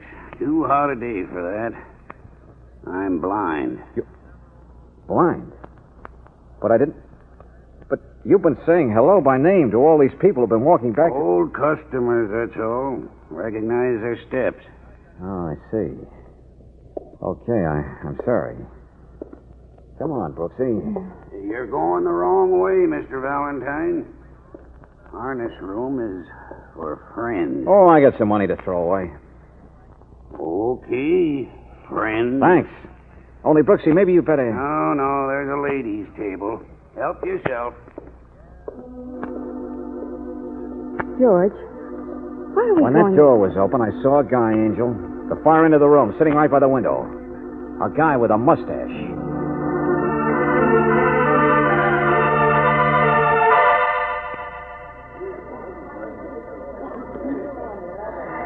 Hello, chum. Huh? Having nice cards? Senor, no, I'm not playing now. I am. Come on outside. I want to talk. No, senor. Excuse, please. Never mind that excuse routine again. Don't be tough. Not you. Not a sucker for the I left. said come on outside. I'm staying here. You say anything, say it here. Say goodbye. Oh, you chump. Stop it. Get away from me. No time to argue, senor. I told you. Take it easy. Just a friendly little spat, folks. That's all.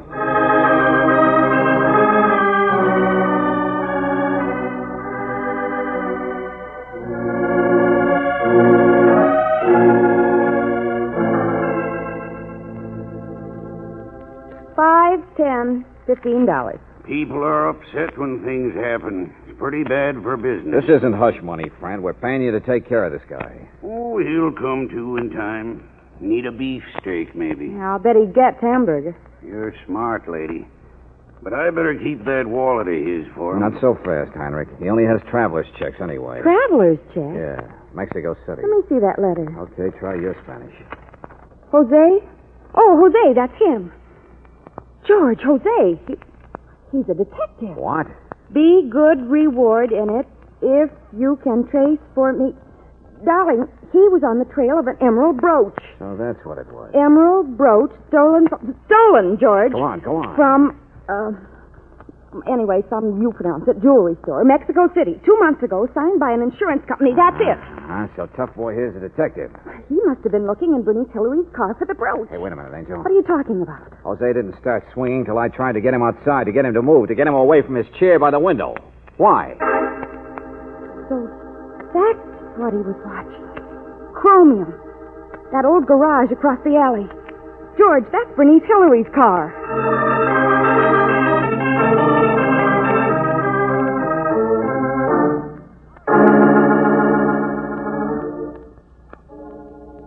George, how long are we going to wait here? Well, it's a nice, comfortable car, isn't it, Brooksie? But it's dark already.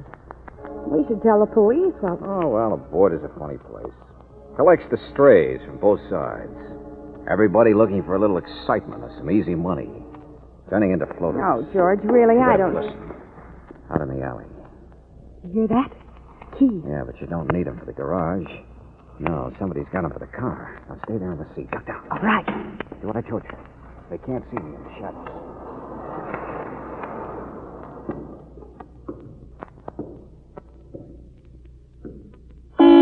What the? Who's in there? Easy, Buster. I'm right behind you. Oh. Yeah. Now turn around slow, Dexter. Yeah, sure, Valentine. What did you do? Steal this car? What happened to Bernice? She drove away in the car this morning. What'd you do with her? Brooksie, we know the guy who bought this poison was mixed up with a girl. What? What's that? So maybe she loaned him the car. No, I tell you... Fred! Hey, what's the matter? There's no one in the street. Can't you start a Hello, Bernice. Mr. Valentine. Yeah, Mr. Valentine, the sucker you called down here last night to face the music for you. So you wouldn't have to interrupt your joyride to Mexico City. But I didn't do it. Helgen the man, it was a double suicide. That's right. That's what the police said. Sure. Only let's have the brooch. What? I don't know what you're talking about. Mr. Valentine, I know it was silly of me to run out on you like that this morning. I rode around town intending to come back, but Mr. Dexter here saw me. He said I'd just be in more trouble. And he knew a place to hide the car, so I... Right across the alley from the place where the poison was bought? What poison? The poison that killed Helga and her husband. It's a little town. I don't know where else you'd hide a car. You're an old hand around here, Dexter.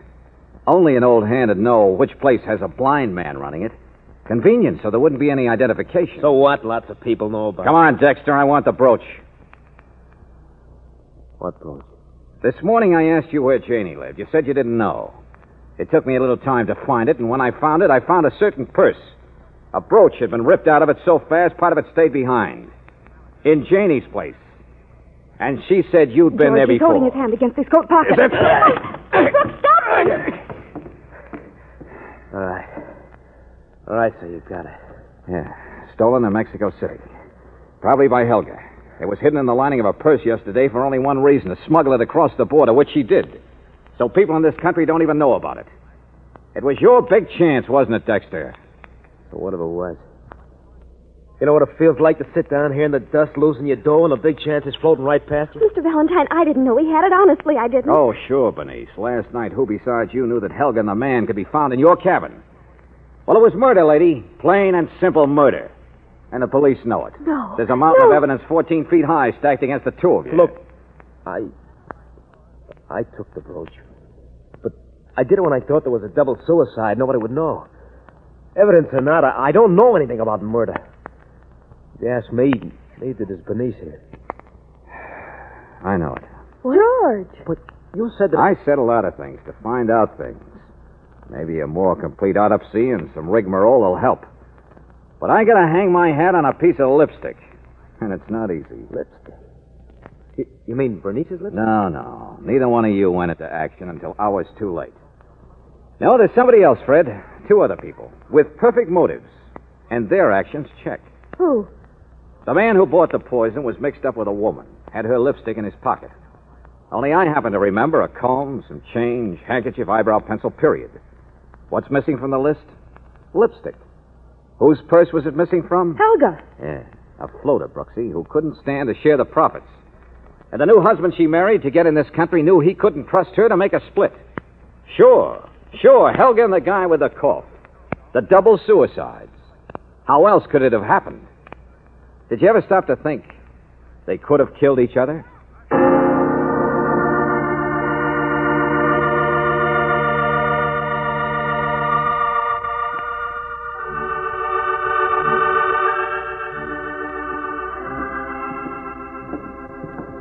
A double murder. Timed so perfectly it looked like a double suicide. The gingham dog and the calico cat. Yeah, the husband was filled up with his own sleeping pills. Helga must have fed them to him earlier in the bar. Then she borrowed Bernice's room so he'd have a nice place to die in without being able to yell for help. And that gave him a chance to use the poison he bought from the blind Mr. Heinrich. Helga didn't marry that guy for love. She did it cold-bloodedly to buy herself a ticket into the United States where she could safely dispose of the brooch. And to get the man to do it, she must have had to offer the poor groom a 50-50 split. Poor groom? Huh. Neither one of them was the kind who could take half of anything, and they both knew it. So the minute they were safely past immigration, bang. Only instead of a bang, they picked the obvious method down here. The one either one might have got away with. Poison suicide by just another floater. The border. The sad part of the world. George, I wonder if Bernice and Fred Dexter will ever wake up to what their lives are really for. I think they've already started, Angel. Here's the car. You have the key? In my pocket. Look out, chicken. You know, George, I was awfully impressed with you. The lipstick. Noticing a clue like that. You noticing lipstick. Well, I'll tell you a secret. I just realized that clue was no good. But it was perfectly obvious Helga had just given it to her husband. Well, now, look, any man should have realized. Here, look. Look what was in my pocket. One of your lipsticks. And can you prove when or where I got it?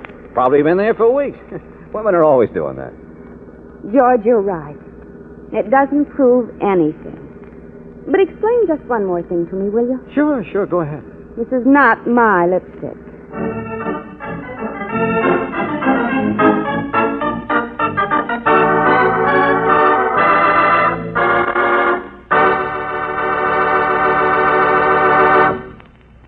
Like a rolling stone, a rolling wheel bearing gathers no moss.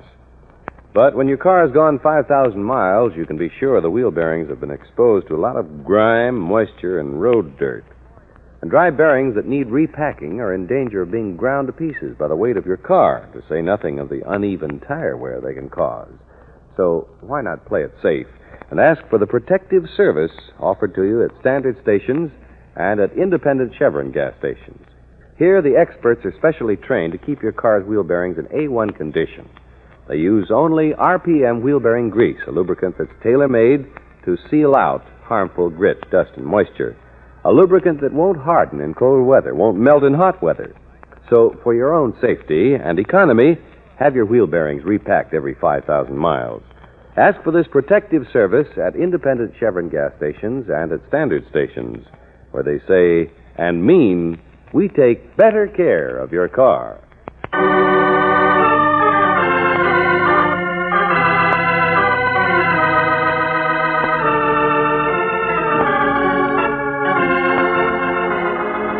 Tonight's adventure of George Valentine has been brought to you by Standard Oil Company of California on behalf of independent Chevron gas stations and standard stations throughout the West. Robert Bailey is starred as George. Let George Do It is written by David Victor and Jackson Gillis and directed by Don Clark. Virginia Gregg appeared as Brooksie. Jane Webb was heard as Bernice, Eddie Fields as the Mustache, Ruth Parrott as Janie, Tony Barrett as Dexter, and Joe Duvall as Heinrich. The music was composed and presented by Eddie Dunstetter. Your announcer, John Heaston. Listen again next week, same time, same station, to Let George Do It. This is the Mutual Broadcasting System.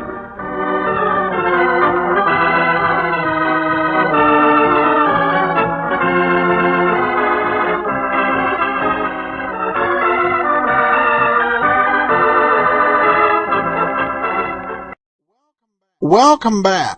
You know, it's episodes like this that talk about goings-on at the Mexican border that kind of points out how long some of these issues that have been in the news actually have been going on in some form or another. I do think George has some explaining to do, but with as many female clients as he gets and suspects and things like that, he should be able to come up with some explanation. But I love the way this twisted and evolved. Really interesting story. Well, we do have a couple listener comments here we'll get to. All right, well, comments from Podcast Alley. Adam Graham is quite the personality. I really enjoy his introductory comments and his post-show analysis. From JM, and this one I've heard about all of your shows except I love all of your shows except for Sherlock Holmes. Never was a fan of him. I love your show and keep up the good work. Well, thanks, Roy. Well, speaking of that, we'll be back tomorrow with Sherlock Holmes. Before we get started, I want to let you know about Netflix. Netflix brings a world of video entertainment, and it's the type you get to choose. Netflix, you don't have to think hundreds of channels and nothing on to watch. They have a great selection of classic television and classic movies. A couple of the recent additions that I saw include 38 of the 39 Ronald Howard Sherlock Holmes shows, as well as 20 episodes of the 1950s Dragnet show. You can try Netflix out with a free trial. Go to netflix.greatdetectives.net. Let's get into today's episode of Sherlock Holmes now, The Adventure of the Carpathian Horror.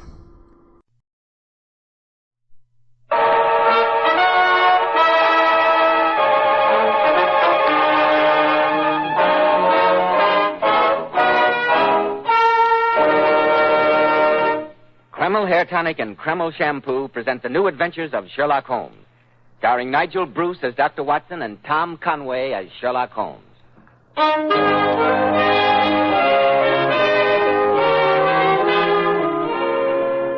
Now let's drop in for our weekly visit to Sherlock Holmes' friend and ours, Dr. Watson. Well, Dr. Watson, how are you this evening?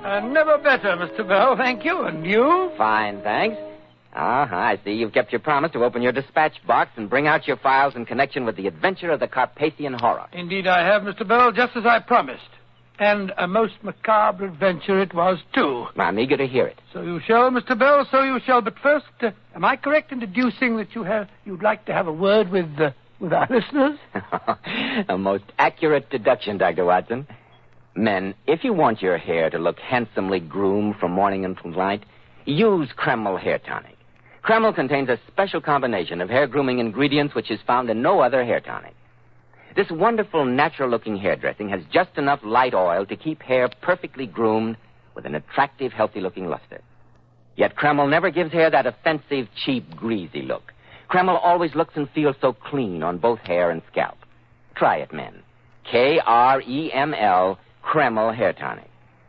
Now, Dr. Watson, what about the adventure of the Carpathian horror? It all began with this very letter which I have here in my hand, Mr. Bell. A letter from a most prosaic firm of solicitors. Holmes and I were at breakfast one spring morning in June 902, shortly after the end of the South African War. Holmes had been bored and restless since the conclusion of our last case, and this was the first time that I'd heard him laugh for days. I must say, Watson, that the Morning Post has brought at least one unusual communication. For a mixture of the modern and the medieval, of the practical and the wildly fanciful, this letter is really the limit. Oh? Why, Holmes? Listen. 24 Gray's Inn, London, June the 4th. Re-vampires. Re-what? Re-vampires. The legal mind is always precise, no matter how odd the subject. The letter goes on as follows. Mr. Sherlock Holmes. Sir, our client, Count Paul Romany of Grozny in Carpathia, whose trustees we are, has made inquiry from us in a communication of even date concerning vampires and demoniac possession. As our firm specializes entirely in trusteeships and chancery work, the matter hardly comes within our purview, and we trust that you will be able to take the matter in hand. We hope you will call upon us at your earliest convenience with a view toward undertaking the case. Please ask for our Mr. Atterbury. We remain, sir, faithfully yours, Wilkinson, Entwistle, and Dodd. God, Holmes, that's the weirdest farrago of legal jargon and sheer nonsense that I've ever heard. I wonder, Watson. The mention of Carpathia is most significant. Significant of what? For one thing, that remote and mountainous section of southeastern Europe has been the stronghold for centuries of all the legends of vampirism. Oh, rubbish. Oh, come, Watson. Where's your spirit of adventure? After weeks of lying in the doldrums, here's a fresh breeze from the unexpected environs of Gray's Inn. Come on, it's a beautiful morning for a walk. Where to? Wilkinson, Entwistle, and Dodd. And then, I hope, Carpathia.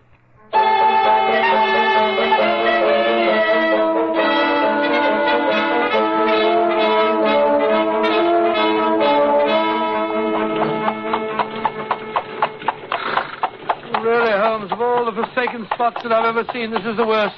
Not a light in sight, not a sign of human habitation. And you've dragged me 2/3 of the way across Europe on what will unquestionably prove a wild goose chase. At least we have our fishing rods with us, my dear fellow. And we can always console ourselves with the promise of some of the best trout streams to be found anywhere. And you must admit that this mountainous Carpathian country offers some superb scenery. I might admit it if I could see it, as it's black as the ace of spades, to coin a phrase. Ah, there we are. Here, look out of the window on this side. There are the lights of the castle. Cheerful-looking place, I must say. When did that fellow Atterbury say that it had been built? The first Count Romany built it in 1410. 1410? That's given it almost 500 years in which to disintegrate. Gloomy pile of stone, if ever I saw one. Look at all those turrets and battlements. Probably damper inside than out. Well, we'll soon see. Aye, careful with that luggage, driver, careful. Here you are, my man. Surely follow that driver. You'd think the devil was after him the way he drove off. He shut up the moment he heard our destination. Evidently, the Count's local reputation is not an enviable one. I can't say that we're getting a very warm reception. They must have heard us drive up. Well, here's the door, but I can't see any sign of a bell. They seem a trifle short of modern conveniences. Let's try the knocker. Oh, I really think this is perfectly outrageous, Holmes. Why the devil do... It's the name. What'd you say? It's the name. Oh, foreigner, Holmes. Do you speak English? What you want? Nobody can come in. Count Romany see nobody. Count Romany is expecting us. Mr. Sherlock Holmes and Dr. Watson. You got letter? Yes. Here. Come. What did I tell you, Holmes? Look at these walls. Simply oozing dampness. You, wait here. There, Watson. That's better, isn't it? That fire will take the chill out of your bones. Yes, I need something to counteract the effect of all those family portraits. Rum-looking lot, aren't they? Remarkably interesting collection. Curious how the family likeness remains unmistakable through so many generations. Well, judging from the looks of that fellow in the wig, cirrhosis of the liver must have been another of the family's inheritances. Hard-drinking crew, probably. Careful, Mr. Holmes. I'm Count Romany. I can't tell you how glad I am to see you. Thank you, Count Romany. This is my colleague, Dr. Watson. How do you do? Dr. Watson, it was good of you to come so far. Something to drink, gentlemen? A little something would go very well, thank you. Good. I don't know just how much my solicitors in London may have told you, Mr. Holmes. Very little, Count Romany. So little, in fact, that I must confess my surprise at your perfect command of our language. Oh, well, my father had me educated in England. Very sound, sir. Couldn't do better. Sit down, gentlemen, sit down. I hardly know where to begin my story. The whole thing so horrible. Perhaps it'll make it a bit easier for you if I tell you that Mr. Atterbury showed me your letters to him. Then you know that I believe I'm going mad. Or worse. Oh, Dr. Watson will bear me out, Count Romany, when I tell you that people who really are on the verge of insanity never think it of themselves. Oh, no, that's quite so, quite so. I wish I could share that belief. But you see these portraits of my family. There have been strange legends coming down through the years of occasional weird and nameless horrors that have taken possession of each fourth generation. The fourth Romany died mad. The eighth lived out his life in a locked and guarded tower of the castle. And I am the 12th Romany.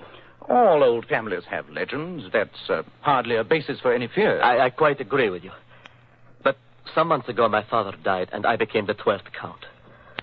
A few weeks later, I retired to bed one evening after reading quietly here in the library, only to undergo a dream of such vividness that I shall never forget it. I dreamt of brightly colored corridors, their length stretching endlessly into the distance, their walls echoing with strange, unworldly music. In my dream, I hurried from empty room to empty room, through floods of brilliant, varicolored light.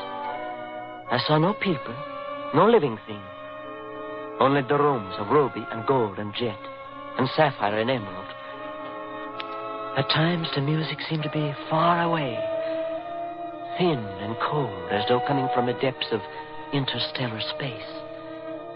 And then again, it would seem so near that I was certain I would find its source in the next room that I entered, in my endless search for I knew not what. At last, after eons of time, I awoke to find myself in my own bedroom. Oh, but my dear fellow, a vivid dream's nothing unusual. It wasn't a dream, Doctor. It was what I saw upon awaking in my room. My door was still locked, but the rug bore the imprint of wet and naked feet. And across the foot of my bed there lay, still dripping, some strands of weed from the moat of the castle. Surely there's a natural explanation for that. Yes, my boy. Are you by any chance subject to walking in your sleep? No, Dr. Watson. And even if I were, I could not have walked through a locked and bolted door. And the windows? The windows of my room give on a wall of the castle that drops sheer for 60 feet.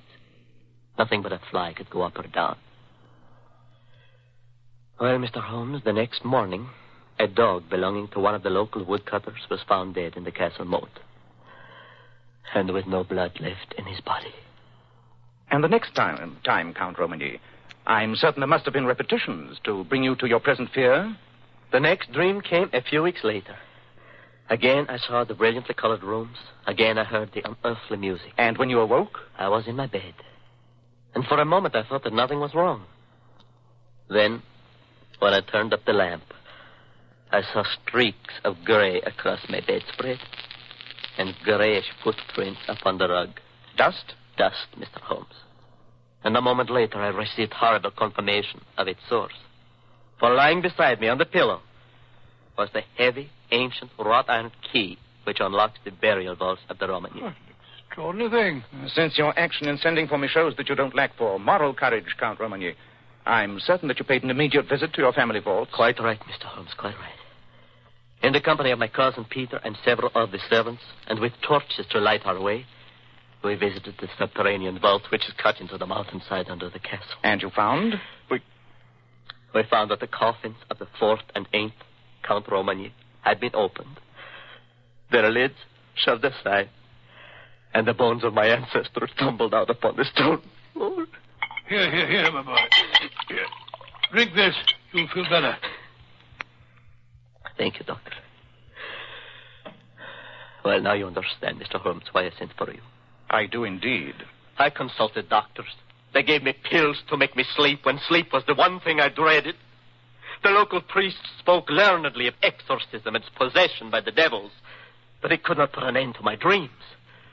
The servants have run away in superstitious fear, all except old Anton, who admitted you. The peasants flee at the sight of me. Only my cousin Peter Hallish, who has stayed bravely and loyally at my side, still remains with me. Mr. Holmes, am I mad? Tell me, am I mad, or am I cursed by some fearful family taint? All that I can tell you at the moment, Count Romagny, is that the priest was not mistaken when he said the devil has been at work here.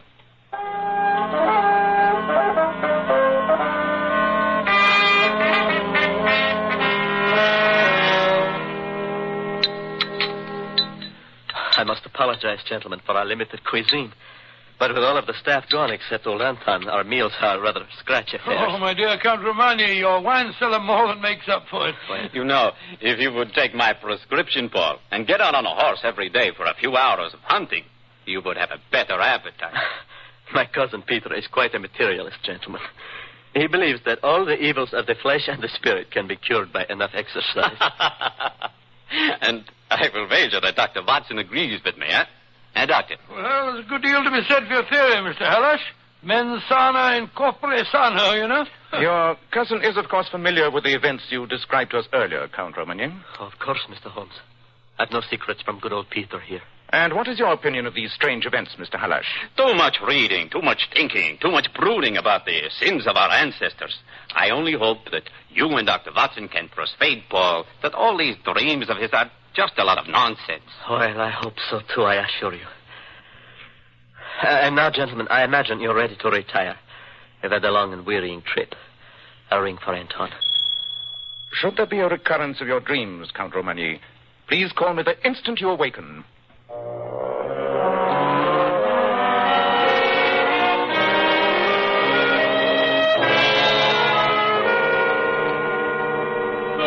Well, damp walls or no damp walls, I shall have no trouble sleeping tonight. I'm afraid you will, Watson. Huh? I intend that one of us shall keep the Count's door under observation all night. For heaven's sake, why? There's no doubt in your mind the poor chap is definitely unbalanced, is there? Is that your opinion? Well, certainly. Curious cake of delusions I overheard. Poor chap's absolutely certifiable. Nevertheless, Watson, we shall keep watch. I'll take the first, and I shall call you at midnight.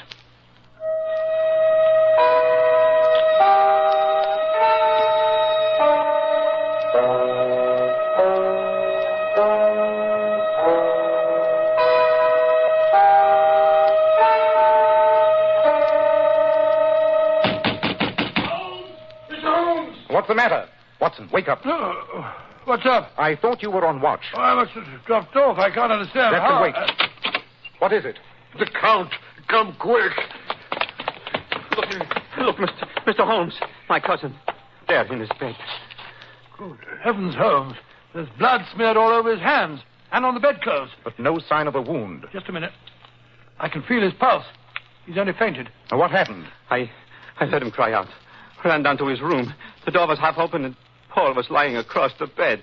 Just as you see him now. It is the curse of the Romagny. Anton, stop that nonsense. No nonsense. Priests say my master possessed by evil spirit. What's that? Sounds like someone riding hard. Coming this way. I will go to the door. You were right, Holmes. I can't find any sign of a wound on his body. I can't imagine where the blood came from. I very much fear that I can. What do you mean? Holmes? Holmes! Count Romagny. My dream, Holmes. My dream. I had it again tonight. Holmes. Mr. Holmes. That's the police inspector from Grozny. A young girl was murdered tonight. Oh, no. And the prints of a man's naked feet led directly here to the castle.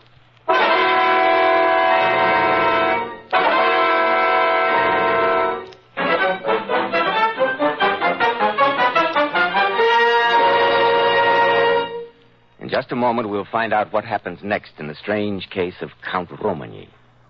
Men, when you buy a hair tonic, get your money's worth. Enjoy the extra advantages of Kreml hair tonic. No other hair tonic keeps the hair more neatly groomed and attractive looking. But Kreml does lots more than keep hair looking handsome.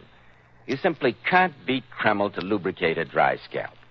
At the same time, it removes itchy, loose dandruff and leaves the scalp feeling so alive and invigorated. No wonder Kreml is preferred among America's most successful men. Buy a bottle of Kreml at any drug counter. Ask for an application at your barber shop. Use Kreml daily for better groomed hair, a more hygienic scalp. Kreml, Kreml Hair Tonic. Now, Dr. Watson, what happened after Count Romagny's third and most terrible dream? Well, Romagny was in such a state of profound shock over the horror that had taken place that I thought it best to administer a strong sedative.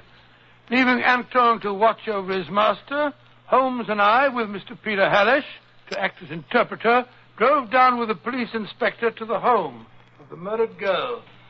Ask the inspector to bring that lamp a little nearer, will you, Mr. Halesh? Jose Deo Lempat. Shocking, Holmes. Simply shocking. Her injuries look as though they'd been done by a wild animal. You're quite right, Watson. My poor cousin. Oh, no court could hold him legally responsible. He'd have to be put away, of course. Hello, what's all that shouting outside? It's the peasants. The news must have spread. They're shouting, Duicha fellow Koshtate, burn the castle. Palalo Vampira. Death to the vampire. Hakasuk Sel. Hang him. Well, Holmes, we'd better drive back to the castle immediately. That mob's in an angry temper. They mustn't be allowed to wreak their vengeance on that poor mad boy. Quite right, Watson. I've seen all I wish to here. Come, Mr. Halesh. We'd better be getting back to the castle just as fast as we can.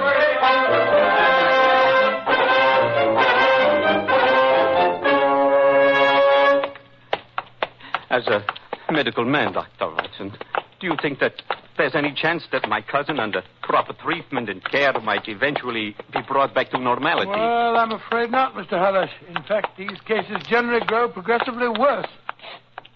Well, here's the poor fellow's room. He's probably still asleep from the effects of the sedative that I gave him. Ah, Anton. Is the Count still asleep? Well, speak up, man. The bed, it's empty. He's gone. Gone? Gone? He gone where you never find him. My master no wait for you to lock him up like animal. What shall we do? Where has he gone? Those peasants will be here in an hour. Holmes, what are you looking for? For something that should be here on the desk. Something the Count showed us last night. The key to the Romagny burial vault. But why should he take that, Mr. Holmes? Gone right enough. Bring that lamp, Watson. We may yet be in time to avert the final disaster.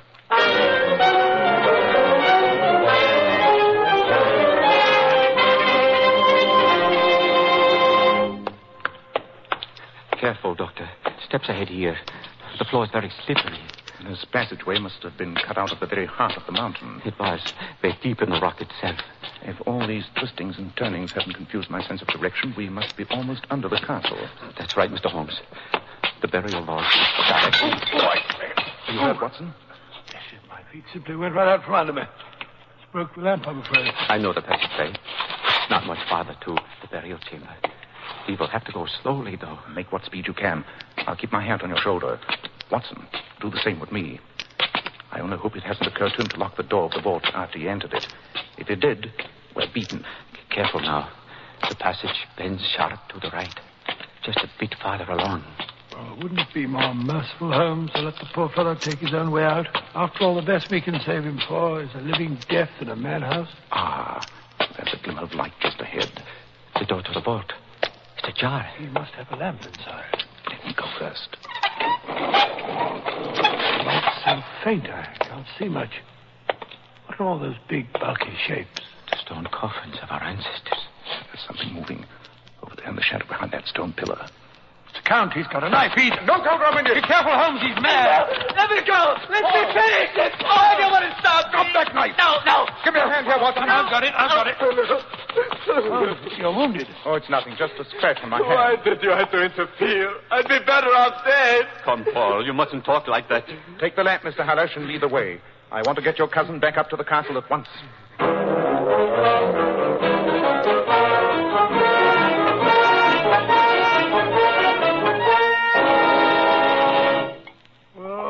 against my rule to take a drink before breakfast, but this morning I'll break that rule. Thank you, Anton. Sit here, Count Romany. And you, Mr. Halash, over there. Anton, lock that door and remain in case I should need you. Oh, what is the use of prolonging the agony, Mr. Holmes? If you'd let me finish things down there... We haven't much time left, Count Romany. The peasants from the village may be here at any moment. Well, then turn me over to them and let them do what they want. You know we would never do that, Paul. We will protect you no matter what happens, and no matter what you may have done. After all, you weren't responsible for your actions. I'm afraid I must correct you there, Mr. Halash. Count Romany is and has been fully as responsible for everything he has done as any other sane person. What sort of riddle are you asking us, Holmes? Are you attempting to deny Count Romany's dreams, the episode of the dog, the burial vault, and the horrible death of that girl? I'm not offering a riddle, Watson, but its solution. Your dreams, Count Romany, had one feature which immediately led me to suspect their unnatural origin. You spoke of brilliant colors, of unearthly music, of a distorted sense of space and time.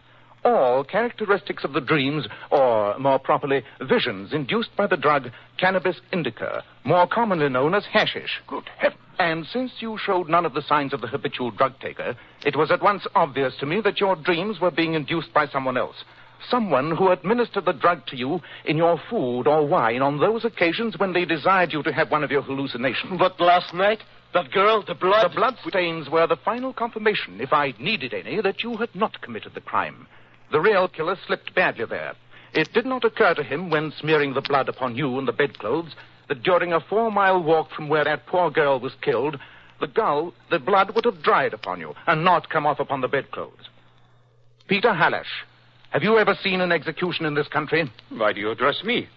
What have I to do with all this? Who but you would inherit the Romany title and estates? No. In the early hours of dawn, the prisoner is led out, his hands tied behind him, the priest walking in front and the jailers on each side. Mr. Holmes! He's led to the stained wooden block in the center of the prison courtyard, where there stands a giant figure in full evening dress, his hands covered by white gloves, his face masked. It is the executioner. Stop it! Then, as the wretched man is bent forward on the block, the executioner raises his gleaming axe high into the air for the final blow. I've had enough. Have you ever seen that, Peter Halash? No. I am innocent, I swear it. Do you think a judge will believe you? No. He did not do it. He speaks true. It was I. You shall do nothing to harm him. Anton, you... This is impossible. I do it for my master and for revenge, but you never take me alive. Open what's in the window. No need to look out of the window. It's a drop of 100 feet to the courtyard below. Perhaps it was best it ended that way. But, Holmes, I still don't understand. It's not difficult if you study the facts. Poor Anton. But why did you accuse me, Holmes? Anton's fanatic plot to drive the Count to madness or suicide and to see you in his place almost succeeded, Mr. Halash. When his sleeve slipped upward and I saw the cut he'd made on his arm to supply the blood, I knew that he was the girl's murderer. But there was only one way by which I could force the truth from him. And I suspected that his devotion to you was so strong that only an accusation against you would unseal his lips. A hatred that Anton must have nursed since childhood. I knew that my father had wronged his family, but... Well, I thought that was all dead and buried history. Not to a fanatical Carpathian peasant, Count Romany. Mr. Holmes, you've given me back my life, my sanity. There was never any question of your sanity, Count Romany. I saw that from the moment you first told me about the story of your dreams. Nevertheless, I don't know how I can ever thank you properly. If you and your cousin will introduce Watson and myself to some of your famous local fishing, I'll consider it thanks enough. And that reminds me, Watson, would you mind taking down a telegram for me? This little cut momentarily precludes the use of my right hand. Telegram? Of course, Holmes. Oh, you'll find pen and ink on the table there. All ready. Who's it to? Messrs. Wilkinson, Entwistle and Dodd, Gray's Inn, London, England. How do you spell Dodd? 2 Ds, Watson. Re-vampires. Gentlemen, I take pleasure in informing you that I have brought the matter of your client, Count Paul Romany, to a satisfactory conclusion. Trusting to be favored by you with any further such commissions that may arise, I remain your obedient servant, Sherlock Holmes.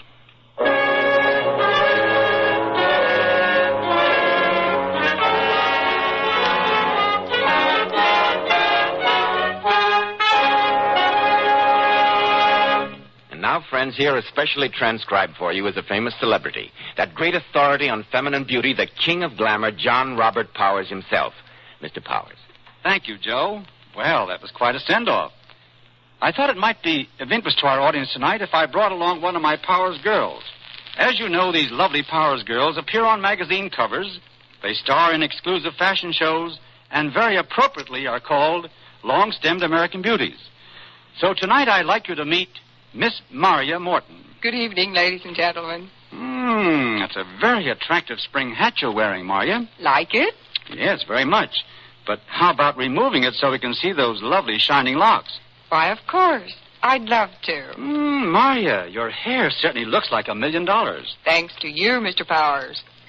To me? Yes. The first advice you gave me when I became a Powers model was to always wash my hair with Kreml shampoo. And I must say, never in my life have I used any shampoo that left my hair more radiant. Yes, I'm completely sold on Kreml shampoo.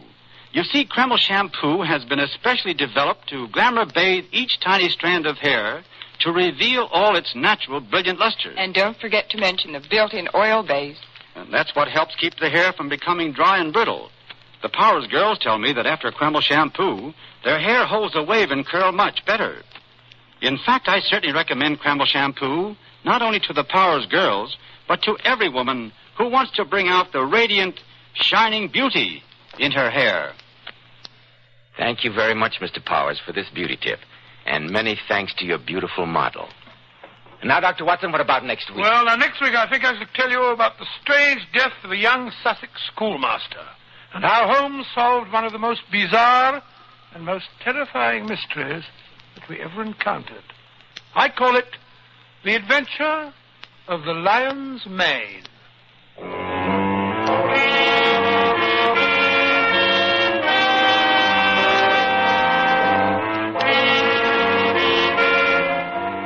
Tonight's adventure was suggested by an incident in Sir Arthur Conan Doyle's story, The Sussex Vampire. Nigel Bruce appeared by permission of California Pictures. Tom Conway through the courtesy of Eagle Lion Pictures. The Sherlock Holmes series is produced by Tom McKnight, with original music composed and conducted by Alex Steinert. This is Joseph Bell, speaking for Kreml Hair Tonic and Kreml Shampoo, and inviting you to be with us next week at this same time, when Dr. Watson will tell us about the adventure of the lion's mane.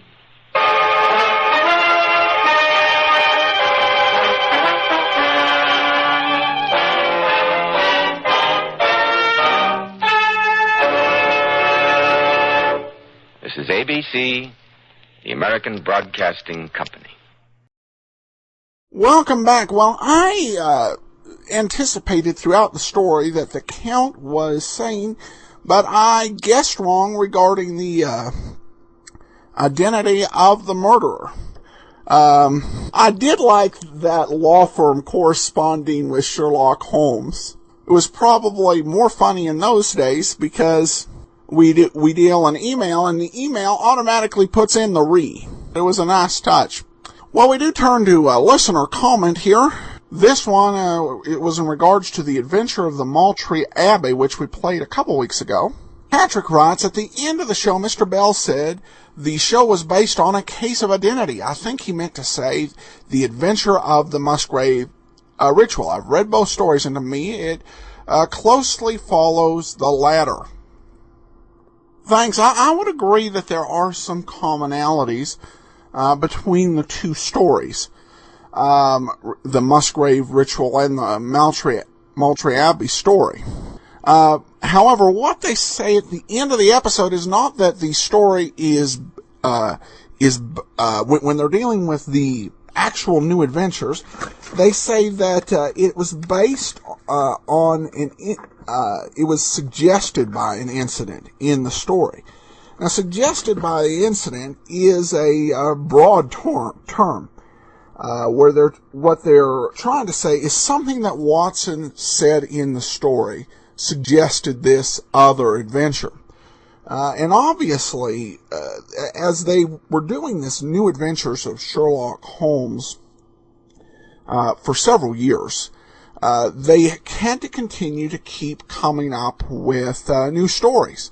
So you would, with more than 300 episodes, and probably a good 80% of those original stories, The writers had to look for incidents that could inspire other stories. So the incident very well may have been something that the writer observed in case of identity, even if the actual story produced had a lot more in common with another story on the Musgrave Ritual. Thanks so much. Good question there. That'll do it for now, though. We will be back tomorrow with yours truly, Johnny Dollar. Well, before we do get started with today's program, I want to encourage you, as you make your travel plans, remember this name, JohnnyDollarAir.com. JohnnyDollarAir.com is powered by Priceline, so you can either name your own price on hotels, rental cars, airline tickets, and even more, or you can choose from some great published fares. And part of your purchase goes to support the great detectives of old-time radio. So remember, for all your travel plans, go to JohnnyDollarAir.com. Now it's time for today's episode of yours truly, Johnny Dollar, The Fairway Matter. From Hollywood, it's time now for Edmund O'Brien as... Johnny Dollar? That plane crash, Johnny. Did you hear? Yes, I just turned off my radio. Oh, it's horrible. Well, who is this? Oh, I'm sorry. It's Sam Harris, Columbia. Oh, sure. Does your company carry the policies on that airline? Yes, but I'm not thinking of that. That crash was planned. They're definite about it now. Yes, an explosion, some kind of a bomb. There were 13 people killed in the plane. They don't know how many in the houses it crashed into. We've got to place responsibility. The company wants to do whatever it can. We've got to find whoever is responsible. Sure, Mr. Harris. You want me to go out? Yes, we do. Their airline representative is a man named Reed. Go out and do everything you can.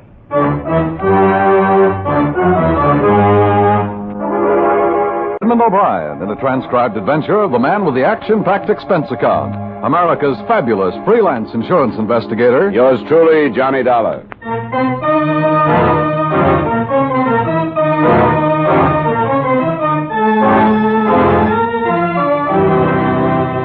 Expense account submitted by Special Investigator Johnny Dollar to Home Office, Columbia All Risk Insurance Company. The following is an accounting of expenditures during my investigation of the Fairway matter. Expense account item 1, $250, cab fare to the scene of the plane crash, which, as you know, covered quite a bit of territory. The Fairway Airlines plane had taken off at 8:20 p.m., had reached an altitude of no more than 1,000 feet, and then had crashed, setting afire 2 houses a short distance from the Springfield-Hartford Airport.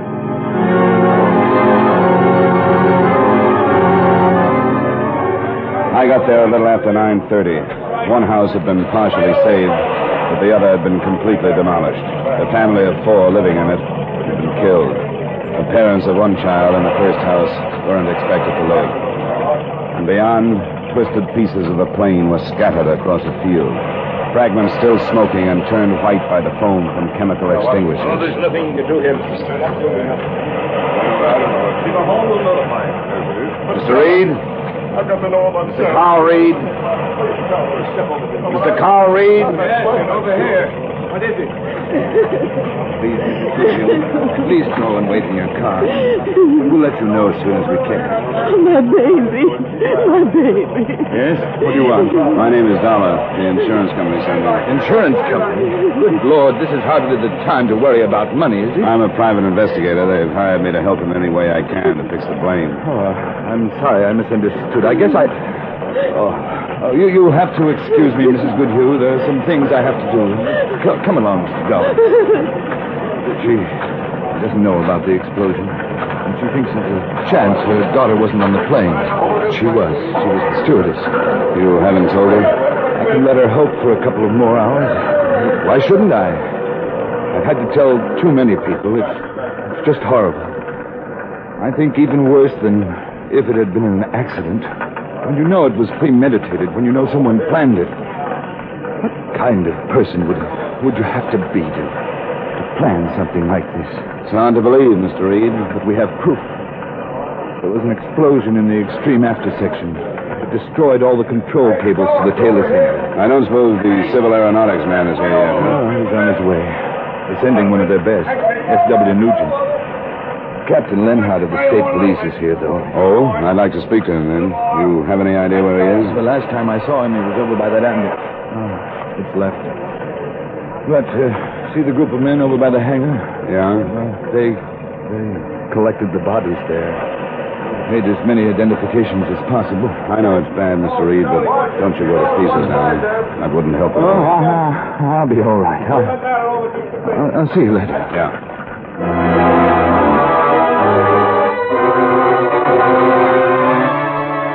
I remembered Captain Jim Lenhart from a case we'd shared last year, and I found him in the group of silent men.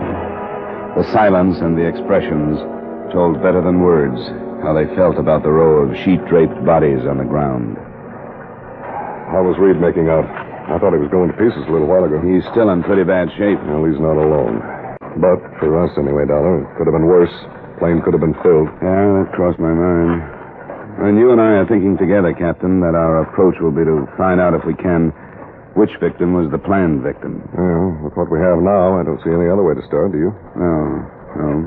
The possibilities, as I see them, are murder with a motive, suicide disguised, or a homicidal maniac.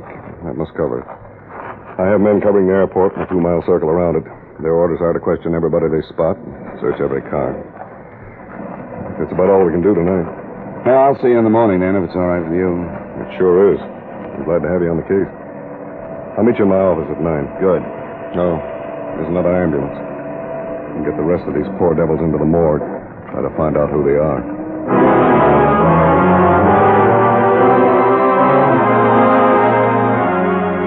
The next morning, the official findings were released. The explosive had been nitroglycerin. It had been detonated by some electrical means, which it was assumed was connected to a timing device that had not yet been found. Captain Lenhart's men had questioned a number of suspicious characters near the airport without result. But he himself had received an anonymous tip on a possible suspect, a Wilbur Wheeler, who was a member of the ground crew that had serviced the plane just before its takeoff. Wheeler was shown to the captain's office about 40 minutes after I'd gotten there. Why'd you pick me to come up here? Why didn't you get Straker or Mills? They're over me. It's just routine, Wheeler. Routine, but you must have a reason. I got a right to know if you got a reason, haven't I? Why do you think we started with you? Well, I'm asking you, aren't I? Don't be evasive, Wheeler. Can't you say you don't know? The stewardess who died in that crash, Shirley Goodhue. I know. I know it. We understand that she meant something to you. Weren't you in love with her? Yes. We understand that you made quite a pest of yourself phoning her at home, waiting for her at the airport. And then a week or so ago, you learned she was going to marry the co-pilot who was killed. What's his name? Bill Strand, wasn't it, Wheeler? Yeah. You're saying that you think I caused that crash, aren't you? You wanted to know why you were here? I told you it was just routine, Wheeler. And it would have been if you'd acted differently. But it sounded as though you were trying to hide some facts from us. Well, I won't anymore. I don't have any reason to. And why did you? I don't know. I've been going crazy since I heard about it last night. I was still at the field, and I got sick, and I had to go home. Yeah, we heard about that. I got home, and I turned on my radio. Then I heard what caused the crash, that explosion. I knew that a lot of things I've said and a lot of things I'd done were going to make trouble for me.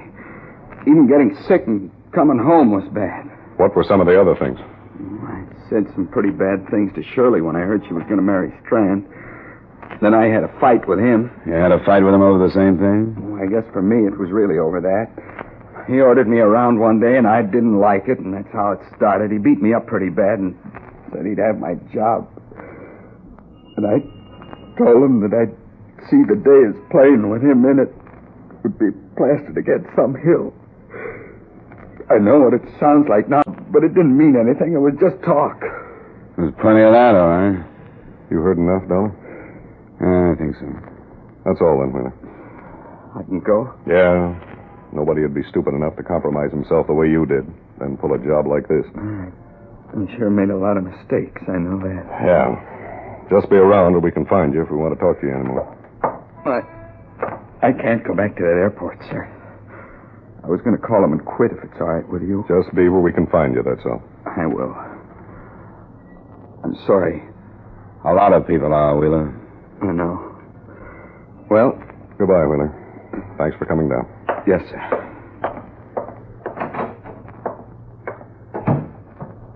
What do you think?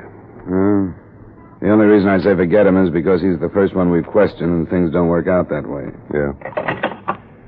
Collins, the man just leaving my office. Name is Wheeler, Wilbur Wheeler. Have two of the boys get on him and stay. I'll arrange to relieve him tonight. Yeah, thanks. I'd like to know what's in his background. I'd like to get a psychiatrist's reaction, wouldn't you? We'll learn about him. Now, let's get on this list of passengers and see what we can get from their survivors. We spent the rest of the day on the efforts of 6 more of Captain Lenhart's men preparing files on the 10 dead passengers. One file contained nothing but a name, Rupert Stone, gotten from the ticket office records as that of a man who had paid cash for space to Augusta, Maine. The Hartford address he had given was non-existent, and the phone number rang a bakery where no one had ever heard of a Rupert Stone. That one we dropped until the accurate identification of the bodies was complete. Lenhart and I started out to follow up a couple of the others that evening.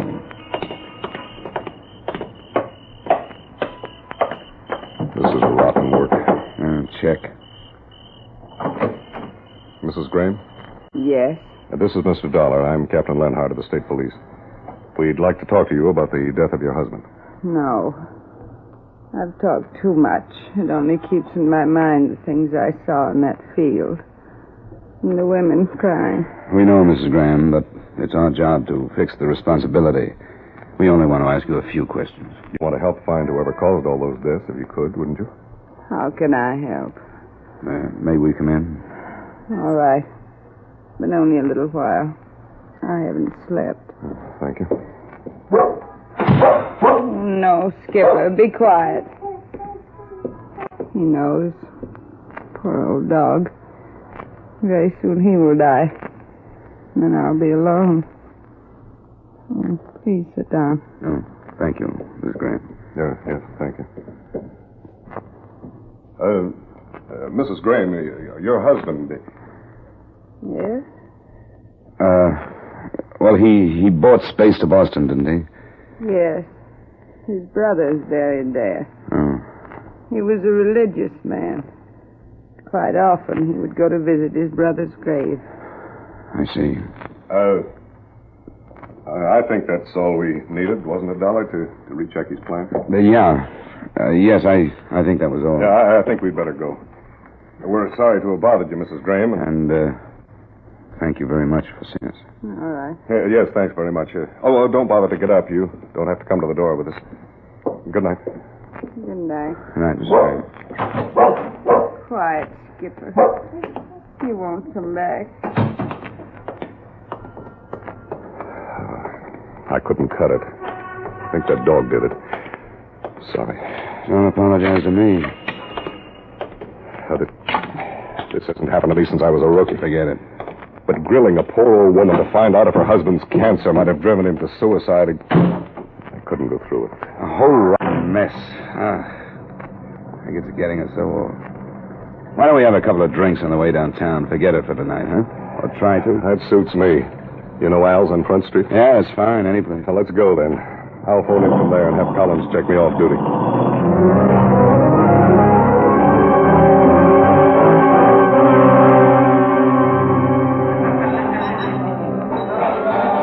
Here you are, sir. Oh, your friend didn't leave. No, he had a phone. I'll catch it. It's $1.60, sir. That's good enough. Keep it. Thank you. Oh, here he comes. Well, drink up, Dollar. I guess I'll have to waste mine, because it seems I'm not off duty. What happened? Well, we're back to that stewardess again. The explosive has been checked to her equipment. The lab men say some twisted metal they found used to be a first aid box. They think it was in there. That brings Wilbur Wheeler back again, too, huh? And he's been picked up right now. I don't think I need this drink to get through a session with him.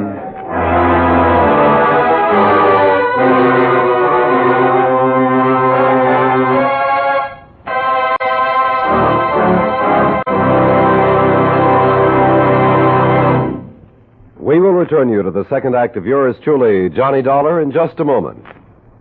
Lee Tracy plays his rollicking screen role of Hilda Johnson, newspaperman, in Hector MacArthur's perennial comedy, The Front Page, tomorrow night on CBS Broadway Playhouse.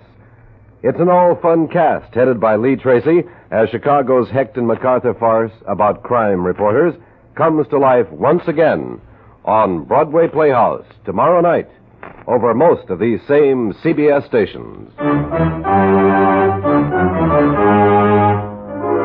Now with our star, Edmund O'Brien, we return you to the second act of yours truly, Johnny Dollar.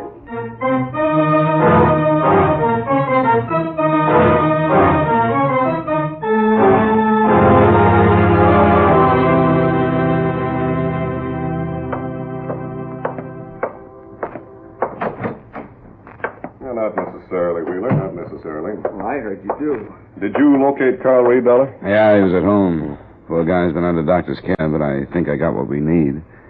How have you two been getting along? Yeah, Wheeler just got here. We were covering the point of whether or not I have a right to have him brought down here. Maybe I'm wrong. You are. Didn't you want to come, Wilbur? I guess I don't like the idea of being loaded into a police car twice in one day with everybody in the block gawking at me. A lot of people have been loaded into police cars today, Wheeler. They were glad to come in and do anything they could to help clear this thing up. Well, I want to help, too. I didn't mean it that way. We're glad to hear that. How long have you worked for the Fairway airline? About a year and a half, I guess. What'd you do before that? What do you mean? You still think I had something to do with that crash? That's what you mean, isn't it? We'd like to find out who did. Wouldn't you? But you think I did it, and I didn't. I told you I didn't. Even you said I didn't. And it sounds like you've got nothing to worry about, so calm down and answer our questions. I want to know why you're asking questions like that. Why did you bring me back here? Because some new evidence has turned up. That's why. What does that have to do with me?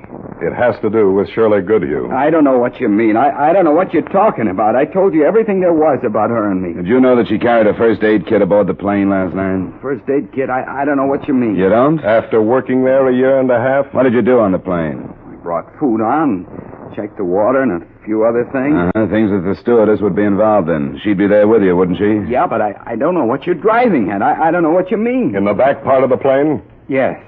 Shirley was there, and you were there last night. Yeah, but I wouldn't... Where did she put her first aid kit, Wheeler? Why do you ask me that? I don't remember. I didn't notice. They had a place they kept it, but I didn't notice. Was it open? I don't know. What was in it? If I knew what you meant, I don't know why you're asking me these things. I talked to Mr. Reed, so I know about these things. Fairway is an unscheduled airline, so they have their own particular routines. One of them is that this first aid kit is the stewardess's responsibility. Each one is a kit. They take it off the plane when they leave, and they bring it aboard when they report for work. I don't know what you're talking about. The explosive, Wheeler.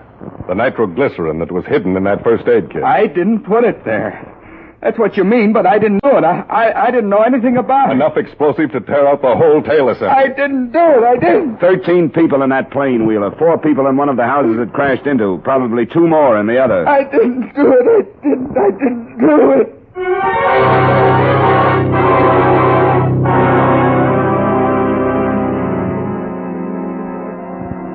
Wilbur Wheeler was turned over to the police psychiatrist because we couldn't get any farther with him.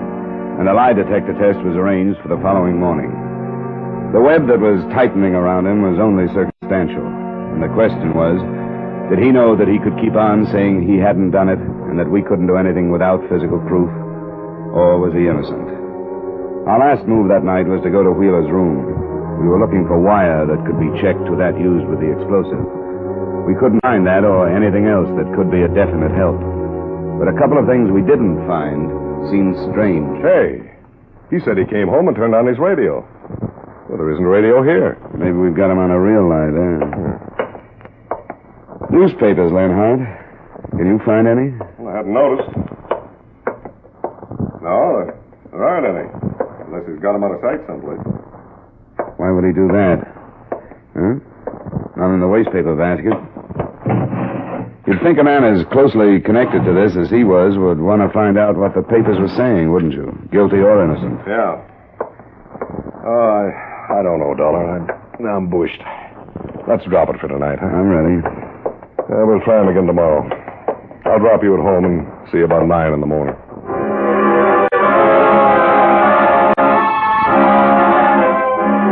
The next morning, Leonhard and I talked to the psychiatrist who'd spent a couple of hours with Wheeler.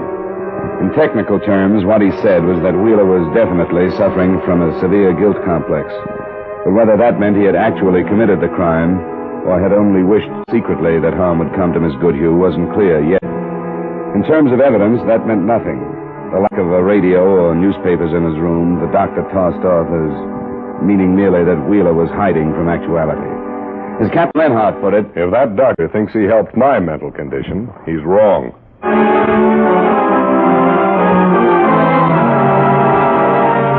That afternoon, there were 2 developments. The first one was the report that the results of Wilbur Wheeler's lie detector test were negative, but his reactions put the mark of guilt all over him. The second came from the Fairway office of Carl Reed. He'd been unable to locate another of his stewardesses, and when finally he'd sent someone to her apartment, she'd been found, shot to death. We met Mr. Reed at the scene of the second crime. I simply had to get back on the job today. 2 of our flights were delayed yesterday because of my going to pieces. You better watch it now, Mr. Reed. I don't know if Just take it easy. You try to phone this girl and tell her to report for one of your flights. And when you sent somebody out here, she was found dead, right? Yes. I hadn't tried to contact Alice before because I knew that she and Miss Goodhue had been close friends, and I knew she must have felt almost responsible for her death. Why, Mr. Reed? Why? She was scheduled for the flight the other night. I thought you knew that. No, we didn't. I wish we had. But I told you that night at the scene of the crash. I was talking to her mother, Mrs. Goodhue. Yes, I remember that. You said she thought there was a chance that her daughter wasn't on the plane. I told you the other girl was scheduled to No, go... Mr. Reed, no. You made it sound like Mrs. Goodhue thought her daughter was on a different flight. You didn't say anything about another stewardess. Oh, good Lord. It's all right. It's all right, Mr. Reed. The human mind isn't infallible. But it can correct its mistakes. Well, go on. Tell us now. That's all. With everything else, I suppose it didn't seem important. I know our procedure is less exact than the larger companies. The girls often traded flights. When did you find out about this trade? Not until Mrs. Goodhue told me that her daughter had gone to work that night. You didn't discuss it with her by any chance? Oh, I didn't discuss it that night, and Well, I think we'd better go see Mrs. Goodhue, darling. I think so. Sergeant Collins over there will be in charge here, Mr. Reed. You may want to ask you a few more questions. Oh, all right. Collins. Yes, sir? I'm leaving. I'll see you at headquarters. Right. You know what this probably means? The case against Wheeler is shot. Second stewardess, that's a pattern. Everything we've tried to do has been for nothing. Circumstantial evidence sometimes does that. But we were close. We settled on a stewardess, anyway, as the intended victim. Yeah, but it doesn't help to think that maybe all those people died because of a mistake. The wrong stewardess died in the crash, and the killer had to come back to take care of the right one.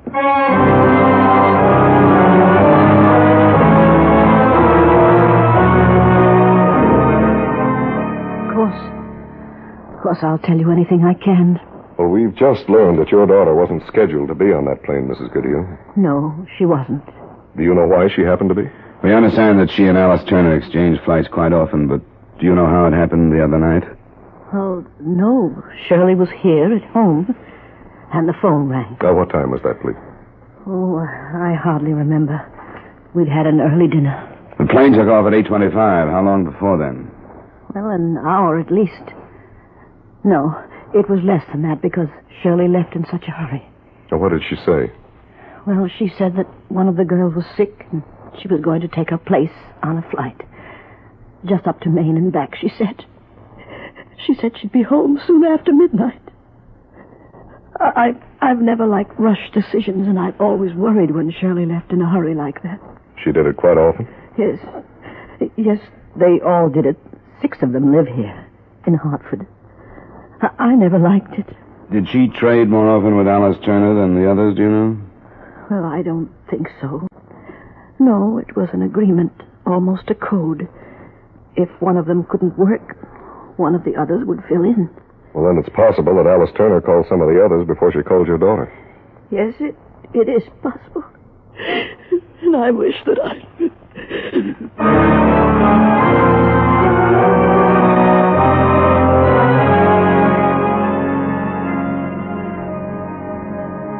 Naturally, the hope that Captain Lenhart and I had was that we'd find another of the stewardesses Alice Turner had talked to and learn the reason she had wanted to get out of the fatal flight. We didn't. She hadn't called any of the others, and we were left with nothing. Nothing but the prospect of starting the whole investigation over from the beginning. The enormity of the crime had been in all of our minds from the first night. We'd never thought it might have a positive quality, but it did. The horror of it led to the solving of it late that afternoon. Lenhart and I had found no place from which to start over. I went back to my apartment building, and in the corridor just outside my door...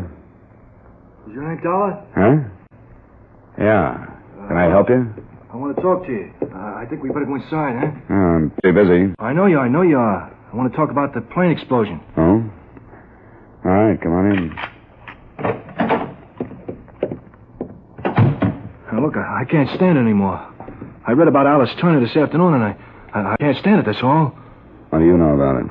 Just that, all those people killed for nothing. And I'm partly to blame, too. I'm ready to give myself up. Why'd you come to me, then? Why didn't you go to the police? Well, you can talk to somebody like you. The police are always building the case for the state. Okay. They'll get you anyway. But you'll know what I really said. Go ahead. His name is Church. Arthur Church. Who is Arthur Church? He's the chief pusher for a bigger narcotics outfit than you ever thought there was. We've had a few cranks in this case already. No crank. Alice Turner was carrying the stuff for him. She wanted to get out and Church wouldn't let her. So she got smart. She set up a meeting with a federal man the other night. That's why she was killed. All the rest. Doesn't make sense. If she'd made this date, don't you think the Federals would have been in on this? Alice didn't tell him who she was or what she did. How do you know all this? I'm the one that told her Church was on to her. I told her to drop it, not to go. That's my part of it. I told her Church was on to it, and that he'd stop her some way. I told her to drop it no matter what. I don't like it. Why would she put Shirley Goodhue on the spot? Well, Alice didn't know what would happen. I didn't know. Who could know he'd do anything like that? Why did he? If what you say is true, he could have stopped her some other way. That's my doing, too. I kept her out of sight. And the other night, I told her to do anything to stay where she was and not to go to the field. She believed me then. I called Shirley Goodhue and told her she was sick. And that's why she didn't go. Do you know where the explosive was that wrecked the plane? I read today. The first aid kit. That's where Alice carried the stuff. And it was her kit. How did the Goodhue girl get it? Because she was called at the last minute, and Alice had her things in the locker at the field. Oh, now look, Mr. Dollar, I wouldn't be here if I wasn't telling the truth. It's a peddling rot for me. But I've been reading these stories about the people that got killed and the families that are left. I couldn't take it. I knew the truth. And then when Alice was killed, there was no reason for not telling what I knew. Are you ready to go to the police with him? You heard what I got to say. I'm giving myself up. You're a witness to that. Do you know where this Arthur Church is? Yeah, he and I, we live together. And you'll come with us? If I have to, sure. Sure, I'll take it to him.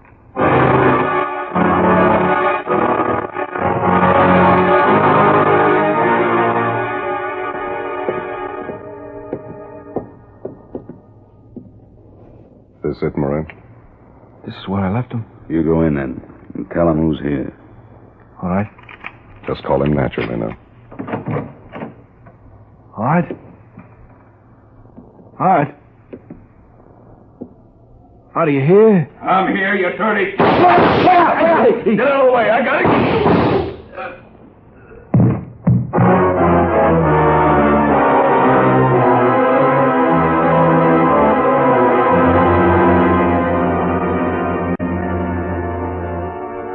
Expense account item 2, miscellaneous, $23.45. Expense account total, $25.95. Remarks?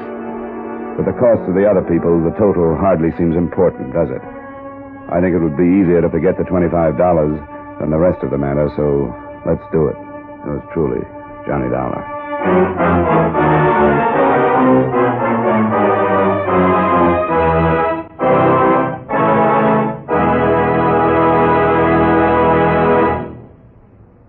Yours truly, Johnny Dollar, stars Edmund O'Brien in the title role and is written by Gil Dowd with music by Eddie Dunstetter. Edmund O'Brien can soon be seen in the Paramount Pictures production Warpath.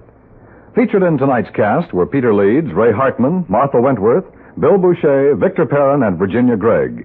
Yours truly, Johnny Dollar, is transcribed in Hollywood by Jaime Del Valle. This is Dan Coverly inviting you to join us next week at the same time when Edmund O'Brien returns as... Yours truly, Johnny Dollar.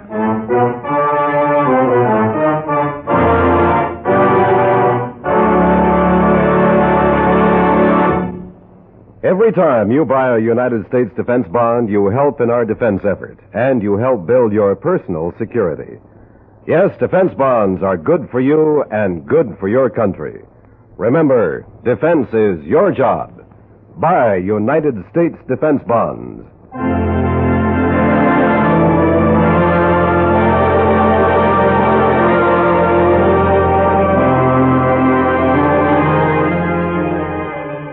many people find their way to the police lineup. The innocent, the vagrant, the thief. A surprising number of action-packed police cases begin when interested parties survey the lineup. And that's where our thrilling lineup story begins tomorrow night over most of these same CBS stations. Listen for these authentic dramas about real police methods on CBS.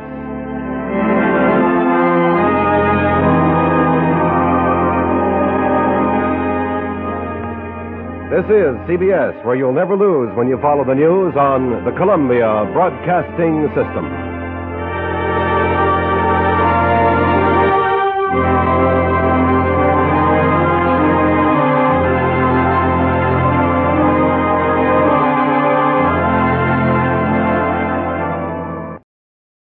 Welcome back. Well, this was a pretty, in some ways, a pretty emotional episode dealing with a tragedy. It would probably disappear from the news headlines for, after 3 days, until the perpetrator was found. But clearly for those involved, in a more personal and intimate way, the impact would be much longer lasting, because this sort of rare tragedy has an interesting effect. And I think they did a fairly good job of portraying that. Sometimes the detective shows almost seem to get casual about homicide just because, there's one every week. But here was something that was extraordinary and made for a nice change of pace on the script. All right, well, we turn to listener comments and feedback. This one from Justin, who says, I've been listening to old-time radio for a year, and I really enjoy Adam's commentary. I listen to this podcast while relaxing after coming home from classes. I especially like yours truly, Johnny Dollar. Keep up the good work. Look forward to more detective shows. Thanks, Justin. Well, thank you so much, Justin. Appreciate that review in the iTunes store, and we're up to 81 ratings over there. Encourage everybody to rate the show if they are subscribed to through iTunes, whether they write a review or not. Thank you so much. Well, I do want to let you know before we sign off for today, to be sure and check out, sometimes I assume it because I was doing these other podcasts before I started Great Detectives that all my audience knows of them. But we do have the Old Time Dragnet Show podcast, which follows Dragnet episodes from start to finish. We're up to the 1954 season at RadioDragnet.com. We're also working our way through the Superman radio series, and we are in September 1945, and you can learn about that one at LaserandSword.com. But we will be back next week on Monday with Barrie Craig, and on Friday join us for another episode of Yours Truly, Johnny Dollar. Send your comments to box13 at greatdetectives.net. Follow us over on Twitter at Radio Detectives. Become one of our friends on Facebook, facebook.com/Radio Detectives. Oh, and be sure and check out Andrew Ryan's podcast. He does our sound at otrwesterns.com. But from Boise, Idaho, this is your host, Adam Graham, signing off.